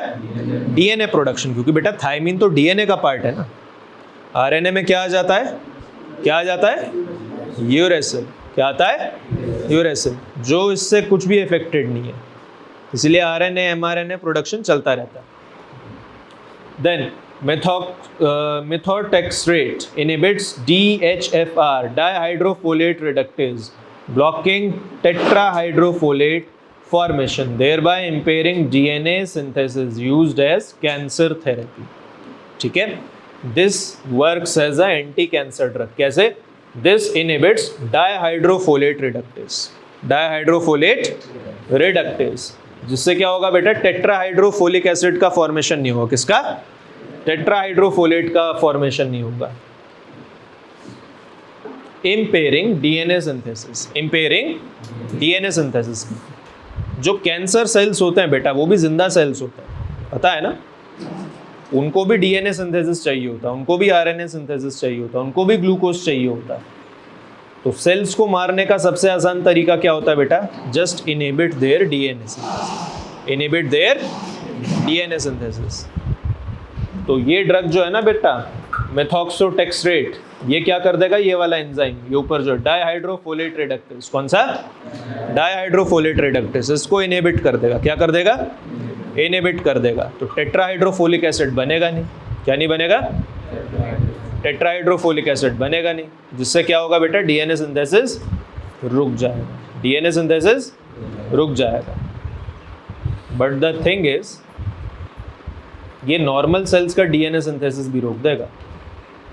इसीलिए तो होता है ना बेटा, that cancer drugs are very harmful to body also.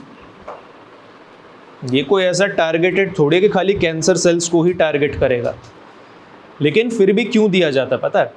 एक सेल मान लो 1 घंटे में 1 बार डिवाइड हो रही है, ठीक? कैंसर सेल बेटा 3 से 4 बार डिवाइड हो जाएगी. कितनी बार? 3 से 4 बार. लेटर से 3 बार डिवाइड हो गई तो 2⁻³ कितना होता है? 8 होता है मेरे ख्याल से. तो at the end of 1 hour हमारे पास 2 नॉर्मल सेल्स हैं और 8 कैंसरस सेल्स हैं. 8 कैंसरस सेल्स हैं. तो अगर उस स्पेसिफिक एरिया पे बेटा फोलेट डेफिशिएंसी कर देंगे ये ड्रग देके, तो प्रोबेबिलिटी क्या है? ज़्यादा फोलेट वो कैंसरस सेल से उठाएगा. कहाँ से? कैंसरस सेल से. क्योंकि बेटा 8 कैंसरस सेल हैं, 2 नॉर्मल सेल हैं. पहला टारगेट वो कैंसरस सेल को बनाएगा. इसकी प्रोबेबिलिटी ज़्यादा है. प्रोबेबिलिटी रिमेंबर, ठीक है? हो सकता है वो डायरेक्ट नॉर्मल सेल्स पे ही अटैक कर दे, वो ड्रग वहीं पे इंटरैक्ट करे.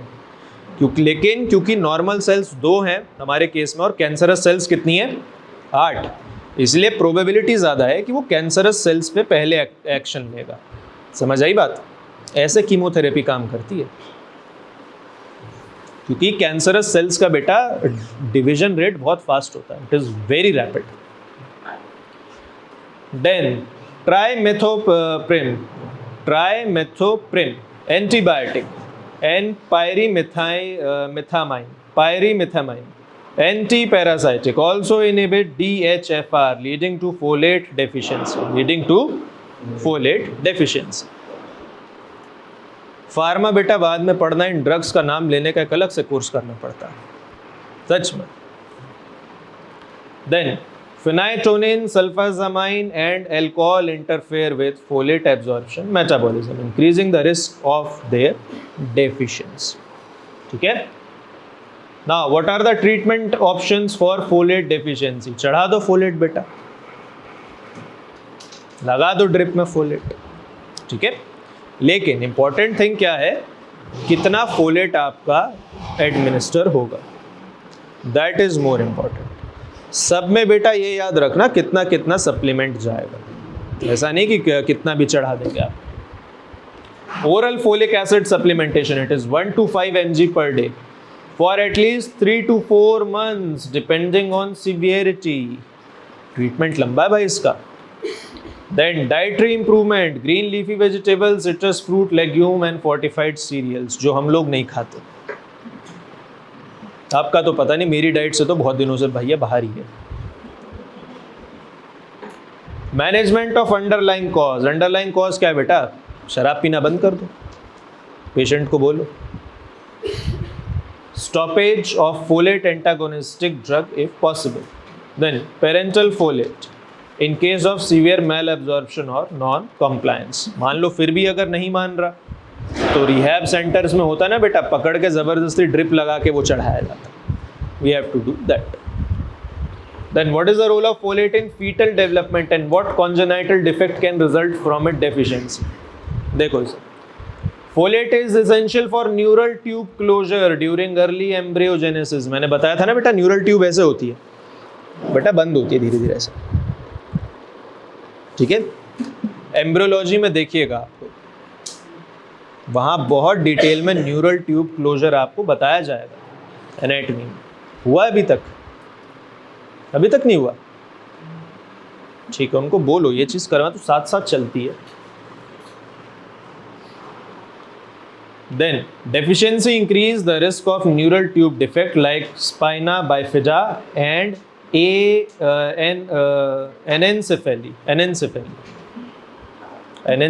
एनेंसेफेली होता है बेटा हेडलेस चाइल्ड पैदा होना, और स्पाइनल बाइफिडा बेटा ऐसे स्पाइनल ट्यूब, स्पाइनल कॉर्ड और that whole CNS is bifurcated in 2। चलिए लास्ट केस आज का पढ़िए, क्या है डायग्नोसिस है बेटा इसका, बोलो। विटामिन B12 कैसे डायग्नोस किया? तुमको पता है मैंने इतने पैरामीटर दिए हैं ना बेटा, बहुत इजी, क्योंकि अभी तो हम केस पढ़ना सीख रहे हैं। We are just learning to see how cases are being presented. बेटा इतना आसान नहीं मिलेगा। B12 कम है तो बस ठीक है, B12 की डेफिशिएंसी होगी, ऐसा नहीं होता। टेल मी सम कंक्लूसिव एविडेंस बेटा, मैं इसलिए कंक्लूसिव एविडेंस पे काम करता हूँ, चाहे एक ही हो कोई दिक्कत नहीं। ये देख नीचे, serum methyl malonic acid MMA, ये देख लेवल कितना है, एलिवेटेड है। क्यों एलिवेटेड है बेटा, याद कर। मिथाइल मेलोनेट जो था वो किसमें कन्वर्ट हो रहा था, सक्सेनाइल कोएंजाइम में। किसमें, सक्सेनाइल कोएंजाइम में। किसकी मदद से, विटामिन B12। किसकी मदद से, विटामिन B12 की मदद से। अब जैसा कि भाई नोबरून ने बताया, यहाँ पे विटामिन B12 की डेफिशिएंसी, किसकी, विटामिन B12 की डेफिशिएंसी है। तो मिथाइल मेलोनिक एसिड और methyl malonate will not be effectively converted into succinyl coenzyme। किसमें, तो किसका मतलब क्या होगा बेटा, MMA सीरम में एक्यूमुलेट होता चला जाएगा। किसमें, सीरम में एक्यूमुलेट होता चला जाएगा, इसलिए बेटा इसका लेवल एलिवेटेड आया। क्या आएगा, एलिवेटेड आएगा। समझ आई बात। There was a very specific reason जब मैंने आपसे कहा था कि अगर आप वाटर सोल्यूबल वाइटामिन पूरा पढ़ लेंगे ना पूरा, तो आपका कंप्लीट मेटाबॉलिज्म बेटा रिवाइज हो जाएगा। complete metabolism. And remember, this chapter gives disproportionate number of marks as compared to the effort put in. 2 घंटे में बेटा या 2.5 घंटे में, मैक्सिमम 3 में पूरा वाटर सॉल्युबल वाइटामिन कंप्लीट हो जाएगा पूरा, starting from B1 to B12. और रिमेंबर, इससे minimum, I am saying minimum 15 marks का क्वेश्चन आएगा minimum. It can go up to 25 also minimum, सिर्फ एक चैप्टर से. 3 घंटे बेटा प्रोटीन मेटाबॉलिज्म में लगा दोगे तो बहुत अच्छी किस्मत रही तो शायद 5 नंबर का क्वेश्चन आ जाएगा. बहुत अच्छी किस्मत रही अगर. दैट इज वाई बेटा ये रिवीजन के पर्पज से भी बहुत अच्छा चैप्टर है और मार्क्स भी बहुत डिस्प्रपोर्शनेटली हाई देता है ये. इसलिए कुछ भी छोड़ देना लाइफ में बायोकेमिस्ट्री में बेटा, इस चीज को मत छोड़ना. किसको? Water soluble vitamins. किसे? Water soluble vitamins. चलो केस देखते हैं. 55-year-old male presents to OPD with complaints of progressive fatigue, numbness and tingling in his hands and feet and difficulty in maintaining balance while walking. He also reports memory lapse and mood changes over past few months. He follows a strict vegetarian diet. इसमें क्या क्या diagnosis आ रहे हैं बेटा? इसमें B1 का भी कुछ कुछ केस आ रहा है. There are symptoms of B1 बेटा, कुछ कुछ दानिश भाई वाले सिम्टम मिल रहे हैं. Secondly, tingling in feet and all that है ना बेटा, तो एक B5 की तरफ भी जाता है, पेंटोथेनिक एसिड की तरफ भी जा रहा है. And then there is B12 deficiency also. In such cases बेटा हमें अपना डिफरेंशियल डायग्नोसिस बड़े संभल के बनाना पड़ेगा, बहुत संभल के. और जब बेटा हम इक्वेशन में B12 को लाते हैं ना, किसको? B12 को, तो पीछे पीछे बेटा B9 अपने आप आ जाता है. कौन आ जाता है? B9. बताया था ना क्यों? Why B9 and B12 have to be differentiated? क्योंकि हम एक के लिए दूसरे का ट्रीटमेंट नहीं दे सकते. Because B12 have long lasting permanent neurological damages. ठीक है, जैसे होता है ना बेटा इंटीग्रेशन खोलने के बाद एक कांस्टेंट अपने आप आता है, तो अगर हमारे डिफरेंशियल डायग्नोसिस में बेटा कहीं भी B12 आ रहा है ना, तो पीछे पीछे B9 भी आ जाएगा. चलिए देखते हैं. Decreased vibration and proprioception in lower limbs, possible positive Romberg's sign. Once again, Department of Physiology will help you in analyzing positive Romberg's sign. ये सब बेटा जब क्लिनिकल एग्जामिनेशन होती है ना, वो लैब में जहाँ पे बेड वेड लगे हुए हैं वहाँ पे होता है, तो वहाँ पे डेमोन्स्ट्रेट करने को देता है, खास तौर पे cranial nerves. That is less of a viva, more of a comedy show. देखिएगा जब होगा. देन हेमाटोलॉजी बेटा, pale conjunctiva, mild icterus. What is icterus? बार बार बताया मैंने. क्या होता है इक्ट्रेस बेटा? Jaundice like symptoms. Jaundice like symptoms.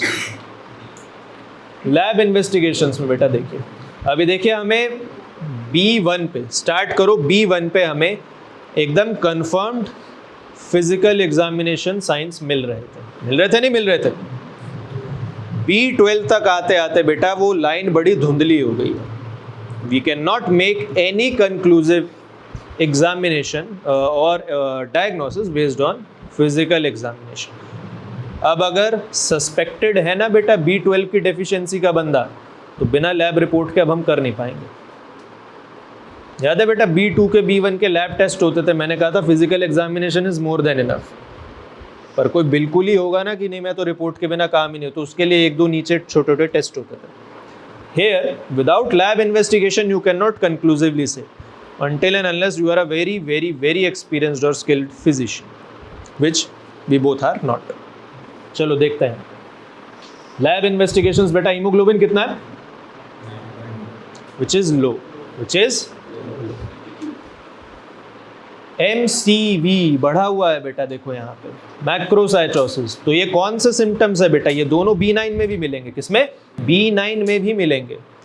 One was anaemia, हाँ macrocytic anaemia, and the second one was megaloblastic anaemia, and second one was बेटा लो हीमोग्लोबिन.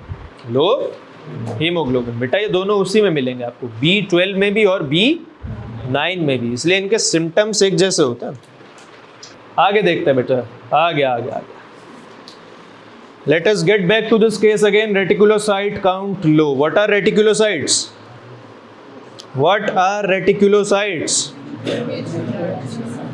Immature RBCs. और कोई खास बात होती है बेटा इनकी? बेटा they are just precursor for RBCs, they are just precursors of RBC. What percent of volume they constitute in the total blood? 1%. About 1%. कितना? About 1%. मान लो इमीडिएटली कहीं किसी वजह से आरबीसीज का लॉस हो रहा है, लाइक स्प्लिनोमेगेली, तो इन रेटिकुलोसाइट्स को बेटा इमीडिएटली कन्वर्ट कर दिया जाता है आरबीसी में, ताकि वो आरबीसी का नंबर मेंटेन रहे। इसलिए बेटा रेटिकुलोसाइट का काउंट भी बहुत इंपॉर्टेंट पैरामीटर होता है, ठीक है। देन सीरम विटामिन B12, जैसा कि नुबुरुन ने बताया, कम है, ठीक है। Then serum homocysteine level elevated, serum homocysteine is elevated. Serum methyl malonic acid elevated. क्यों एलिवेटेड है? क्योंकि बेटा B12 की कमी है। किसकी? B12। And then peripheral blood smear hyper segmented neutrophils, बेटा ये B9 में भी मिल रहा था। This was seen in B9 also, hyper segmented neutrophils. तो सिम्टम्स बेटा B9 और B12 के, they are almost identical, they are almost identical. Which lab parameter is used to distinguish between the two? ये वाला serum MMA, serum MM, remember. इसी से आपका differential diagnosis होगा बेटा कि B9 की कमी है या B12 की। चलिए देखते हैं। What is the biochemical role of vitamin B12 in body? B12 cobalamin serve as cofactor for 2 key enzymes. अच्छा, एक चीज और याद रखना, विटामिन B12 शायद सबसे लास्ट B कॉम्प्लेक्स था जो डिस्कवर हुआ था, and it is made mainly by micro organisms, ठीक है। मेथोनिन सिंथेज, पहला क्या है? ये देखो, पहला क्या है? Methionine synthase. यहाँ B12 लगता है cofactor. Converts homocysteine to methionine which is essential for DNA synthesis and myelin formation. ये रहा आपका जवाब। How B12 is required in myelin synthesis, in myelin synthesis पढ़ो। It converts homocysteine to methionine, homocysteine to methionine which is essential for DNA synthesis and myelin formation. How methionine is essential in DNA synthesis? बोलिए। AUG बेटा क्या होता है? Methionine, याद आया? उसके बाद आगे देखो बेटा, एंड माइलिन फॉर्मेशन। कौन सा? Myelin formation. आगे देखो बेटा, मिथाइल मेलानिल कोएंजाइम म्यूटेज माइटोकॉन्ड्रिया। ये साइटोप्लाज्म में था बेटा, ये माइटोकॉन्ड्रिया में। साइटोप्लाज्म में कौन सा था? मेथोनिन सिंथेज। कौन सा? मेथोनिन सिंथेज। और माइटोकॉन्ड्रिया में कौन सा है? Methyl malonyl coenzyme mutase. Methyl malonyl coenzyme mutase converts methyl malonyl coenzyme A to succinyl coenzyme A, which is crucial for fatty acid and energy metabolism. Fatty acids and energy metabolism. और ये कहाँ हो रहा है? कहाँ हो रहा है ये? माइटोकॉन्ड्रिया में। कहाँ पे? माइटोकॉन्ड्रिया पे। This enzyme is mitochondrial, this enzyme is mitochondrial. How does vitamin B12 deficiency leads to megaloblastic anemia? Vitamin B12 is needed for methionine synthesis and tetrahydrofolate regeneration, which is essential for DNA synthesis. Essential for DNA. Now try to link it up with vitamin B9. Link करो बेटा। Vitamin B12 is needed for methionine synthesis. Methionine synthesis. किसका synthesis? Methionine synthesis। जुड़ गया DNA से। और ये देखो बेटा, tetrahydrofolate regeneration. Tetrahydrofolate regeneration, tetrahydrofolate regeneration. कुछ याद आया? Folate trap. क्या? Folate trap. N5 methyl tetrahydrofolate को फोलेट में कौन कन्वर्ट करता था? Vitamin B12। Vitamin B12। Tetrahydrofolate बेटा रीजनरेट हो जाएगा, विटामिन B9 रीजनरेट हो जाएगा, तो उससे क्या होगा? क्या होगा?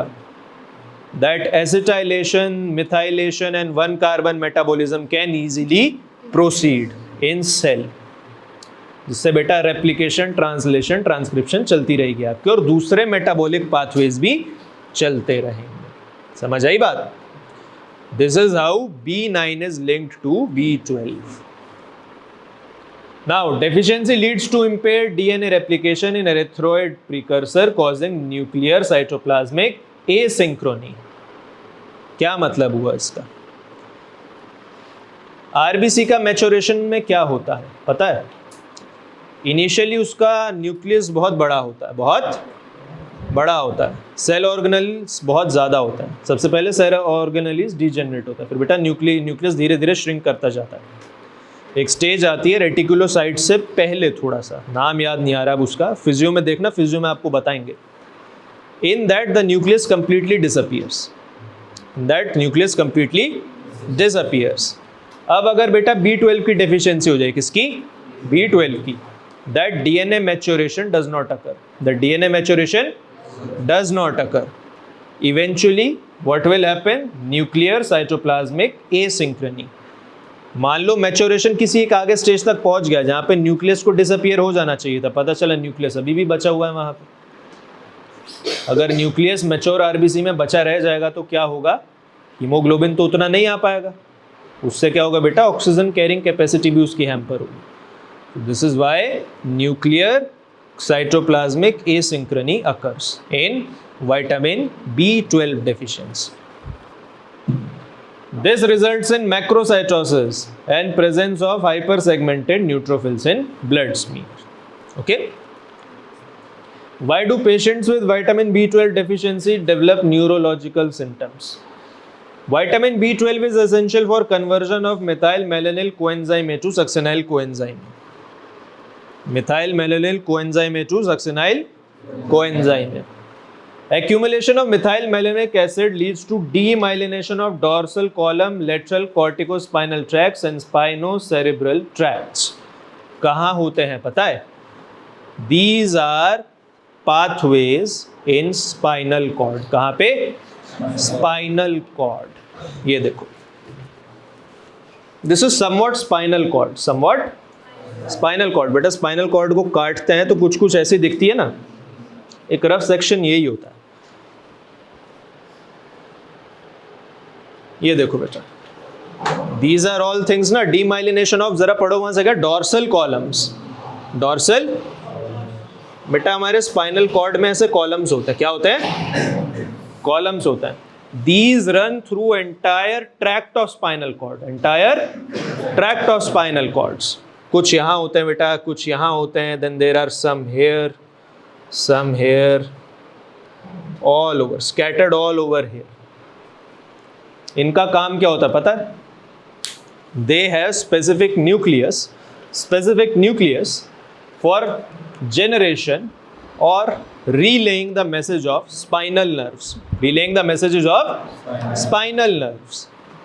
Forming reflex arc. For example, मान लो जैसे ये चीज़ बहुत गर्म है यहाँ पे, ठीक, बहुत गर्म है, मैं अभी यहाँ पे खड़ा होकर पढ़ा रहा हूँ और इमीडिएटली ऐसे मेरा हाथ बाय चांसेस यहाँ पे आ जाएगा। मैं तो एक्सपेक्ट नहीं करूँगा ना कुछ बहुत ही गर्म रखा हुआ, क्या होगा? जैसे मेरा हाथ यहाँ आएगा इमीडिएटली हो जाएगा ना। This is reflex. तो बेटा ये जितने होते हैं ना, ये आपके dorsal column, lateral corticospinal tract, spinocerebellar tracts, these are involved in all these homeostatic mechanisms. Reflex arc, relaying the messages, ठीक है? They are a very critical component of ANS, critical component of ANS and PNS. आई बात समझ? अभी बस इसे इतना याद रखो, जब लास्ट का फिजियोलॉजी का चैप्टर आएगा ना, ये एक एक ट्रैक्ट बेटा पढ़ पढ़ के पागल हो जाओगे। This is a chapter in itself, एक एक ट्रैक्ट। समझ आया? अगर बेटा B12 की डेफिशिएंसी होगी ना तो बस इतना याद रखना, dorsal column tract, lateral corticospinal tract and spinocerebellar tracts, जो बेटा आपके स्पाइनल कॉर्ड में है, these all gets damaged. इसीलिए बेटा B12 की जब डेफिशिएंसी होती है, किसकी? B12 की, तो उसके न्यूरोलॉजिकल सिम्टम्स परमानेंट होते हैं। क्या होता है? परमानेंट होता है। समझ आया क्यों परमानेंट होता है? इसीलिए because there is damage to dorsal columns, lateral corticospinal tracts and spinocerebellar tract, spinocerebellar tract. अच्छा, ट्रैक्ट कहाँ से चलता है पता है? आपका जो लास्ट वर्टिब्रे होता है ना बेटा, जहाँ तक आपकी स्पाइनल कॉर्ड जा रही होती है, जहाँ तक आपकी स्पाइनल कॉर्ड, जहाँ पे अंदर ग्रे और वाइट मैटर होता है, जिस वर्टिब्रे तक, वहाँ से आपकी ब्रेन स्टेम तक, आपकी ब्रेन स्टेम तक, this whole tract cover that portion. Okay, कुछ ट्रैक्ट बेटा होते हैं आपके अलग तरह के, रिफ्लेक्स इनिशिएटिंग होते हैं, कुछ आपके रिफ्लेक्ट इनहिबिटरी भी होते हैं। ओके, जैसे अगर हम ये आई ब्लिंक कर रहे हैं ना, this is also kind of a reflex, जिसमें बेटा इनका बहुत बड़ा रोल होता है। अगर आपका एक तरफ का, मैं आपको बताता हूँ, अगर आप थोड़ा सा और टाइम दें, because this is somewhat very important thing. हालांकि एक एक ट्रैक्ट पे एक एक चैप्टर है फिजियोलॉजी में, एक एक ट्रैक्ट पे। जैसे आपकी स्पाइनल कॉर्ड है ना बेटा, इसके एक तरफ में बेटा ये गैंग्लियंस आपके जुड़े रहते हैं ऐसे, और एक तरफ पे बेटा गैंग्लियंस फ्री रहते हैं। On other side the ganglions are free. अगर बेटा ये ट्रैक्ट टूट जाए ना यहाँ से, ये जो जॉइंटेड ट्रैक्ट हैं आपके किसी वजह से, इंजरी और ऑल दैट, तो उस तरफ का बेटा आपका जो फेस होता है, I am just talking about face, it starts sulking down, वो आँख बेटा बाहर आ जाती है ऐसे, and it looks very weird. So this is all due to damages done to these tracts. इसीलिए बेटा साइनोकोबालामीन की बेटा डेफिशिएंसी में जो न्यूरोलॉजिकल सिम्टम्स परसिस्ट करते हैं, they are persistent throughout life, वो इर्रिवर्सिबल है, now this result in subacute combined degeneration of spinal cord presenting as paraesthesia, loss of proprioception and ataxia. Spinal cord में भी बेटा एक चीज़ याद रखना, देखो अगर मान इधर थोड़ा सा ढीले हो जाओ, अगर मान लो जैसे स्पाइनल कॉर्ड है ऐसे सीधा, देखो स्पाइनल कॉर्ड है यहाँ से यहाँ तक, ठीक। अगर डैमेज बेटा यहाँ कहीं होगा ना, यहाँ कहीं somewhere near to his last thoracic vertebrae, तो बेटा नीचे का जितना पोर्शन होगा डैमेज इस पे सबसे ज़्यादा होगा। This all will stop functioning. ये ऊपर का जितना है बेटा ये काम करता रहेगा, जितना है काम करता रहेगा। मान लो यहाँ के थोरेसिक में लग रहा है, नीचे से भी बेटा नर्व्स निकलती है कि नहीं निकलती? मान लो किसी की रूट वैल्यू है L3, L4, L5, वो थोरेसिक के तो बेटा नीचे ही आएंगी ना, L3, L4, L5, and it is supplying to bladder, अब मान लो यहाँ पे डैमेज हुआ है तो नीचे का सारा जो फंक्शन हैम्पर हो जाएगा, तो बेटा Yadav ji will have difficulty और loss of that receptor mechanism during micturition. उनको पता नहीं चलेगा कब उनका ब्लैडर बेटा फुल हो गया, कब उनका ब्लैडर एम्प्टी है, ठीक है। इसीलिए स्पाइनल कॉर्ड में बेटा जितना नीचे डैमेज होगा ना, जितना नीचे बेटा उतना वो कम खतरनाक होगा। लेट अस से सर्वाइकल में डैमेज हो गया, एटलेस एक्सिस में, पहली या दूसरी में, तो बेटा यहाँ से ये सारे खत्म, this whole thing will get damaged. ये हाथ की रूट वैल्यू कितनी होती है? एनाटॉमी में जो रूट वैल्यू याद कराता है, मजाक थोड़ी होता है बेटा, यहाँ काम आती है। क्या होती है? अल्नर नर्व, रेडियल नर्व की C5, और किसी किसी में T1, T2 भी होती है। ये हाथ काम करना बंद कर देगा। This is just to give you a few example बेटा। मीडियन नर्व, अल्नर नर्व, अगर इनकी रूट वैल्यूज के आसपास या उसके ऊपर डैमेज हो गया, दे विल स्टॉप फंक्शन। इसलिए फोलेट डेफिशिएंसी में मान लो अगर डैमेज उस ट्रैक्ट में उसके आसपास आया, that would be very critical. Understood? चलिए आगे देखते हैं। ये देखिए B12 डेफिशिएंसी और फोलेट डेफिशिएंसी, पैरामीटर्स में क्या फर्क आता है, इसकी आप लोग फोटो ले सकते हैं। You can take a picture of this. काम की बात देखो बेटा, सीरम मिथाइल मेलामिक एसिड B12 में एलिवेटेड है और फोलेट में नॉर्मल है। सिर्फ ये काम का पैरामीटर है, बाकी सब देखो बराबर हैं। Rest all are almost identical. Now, what are the major causes of vitamin B12 deficiency? Dietary deficiency, common in vegans, मेरे जैसे. Pernicious anemia, autoimmune destruction of parietal cells leading to intrinsic factor deficiency. कहाँ से निकलता है intrinsic factor बेटा? बताया था. कहाँ से निकलता है? स्टमक से. कहाँ से? स्टमक से. स्टमक के कौन से सेल से? कौन से? Parietal cells. देख लेना, इधर इट इज पैराइटल सेल्स और डेल्टा सेल्स. हाँ, parietal cells, yes, parietal cells. From delta sales it is somatostatin. It is somatostatin. ना स्टमक में भी होता है बेटा, पैंक्रियाज में भी होता है, स्टमक में भी होता है बेटा डेल्टा सेल्स. वहां से सोमैटोस्टैटिन निकलता है. तो बेटा पर्निशियस एनीमिया, अगर आपका इंट्रिंसिक फैक्टर नहीं निकलेगा, क्या नहीं निकलेगा? Intrinsic factor. What does intrinsic factor does? It promotes the absorption of B12 from intestine. Then mal absorption syndrome, Crohn's disease, coeliac disease. कहां सुना था सीलिएक डिजीज पहले? कहां सुना था बेटा? It was in B3 deficiency. किसमें? B3 deficiency. सीलिएक डिजीज नहीं सुना? तुम थे लास्ट क्लास में. सीलिएक डिजीज नहीं सुना? अरे जिसमें इंटेस्टाइन की विलाई खत्म हो जाती है बेटा, फ्लैट हो जाती है, that is coeliac disease. Remember coeliac disease, याद आया? In which there is destruction of microvilli in the intestine and the surface area reduces. अब जब बेटा सरफेस एरिया कम हो गया तो क्या होगा? एब्जॉर्प्शन भी कम होगा. Then gastrointestinal surgery, gastrectomy, ileal resection, bariatric surgery वगैरह होती है ना बेटा. इंक्लूडिंग दैट किसी में क्या होता है बेटा, जैसे पेप्टिक अल्सर्स वगैरह हैं. क्या है? Peptic ulcers. उसमें स्टमक का कुछ पार्ट हमें रिमूव करना पड़ता है. We have to remove some part of stomach. अब मान लो अगर उसमें पैराइटल सेल्स भी रिमूव हो गए या वो डैमेज हो गए तो बेटा HCl तो नहीं निकलेगा, साथ के साथ कासल्स इंट्रिंसिक फैक्टर भी नहीं निकलेगा. जब बेटा इंट्रिंसिक फैक्टर नहीं होगा तो क्या होगा? B12 का एब्जॉर्प्शन नहीं होगा, जिससे क्या होगा? B12 की डेफिशिएंसी हो जाएगी. देन क्रॉनिक मेटफॉर्मिन और proton pump inhibitor use. Okay, इसलिए कहते हैं बेटा मेटफॉर्मिन रेशनली यूज करनी चाहिए. Why intrinsic factor essential for vitamin B12 absorption? Intrinsic factor is a glycoprotein produced by a gastric parietal cell.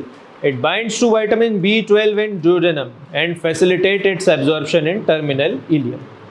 B9 कहाँ से absorb हो रहा था बेटा? jejunum. कहाँ से? jejunum. B12 कहाँ से हो रहा है? terminal part of ileum. terminal part of ileum. If deficiency, example pernicious anemia, leads to impaired B12 absorption and subsequent deficiency. How do we confirm diagnosis of pernicious anemia? Pernicious anemia का diagnosis कैसे होता है बेटा? Anti-parietal cell antibodies, anti-intrinsic factor antibodies and Schilling's test. Schilling's test, ठीक है, radioactive B12 absorption test. हालांकि अब ये नहीं होता, अब ये नहीं होता. Anti-intrinsic factor antibodies क्या होती हैं? जैसे बेटा डायबिटीज टाइप 1 में क्या होता है? बीटा सेल्स के खिलाफ एंटीबॉडीज बन जाती है ना, जिससे बीटा सेल्स डिस्ट्रॉय हो जाती हैं. जब बेटा बीटा सेल्स डिस्ट्रॉय होंगी तो क्या होगा? इंसुलिन सिक्रीट नहीं होगा.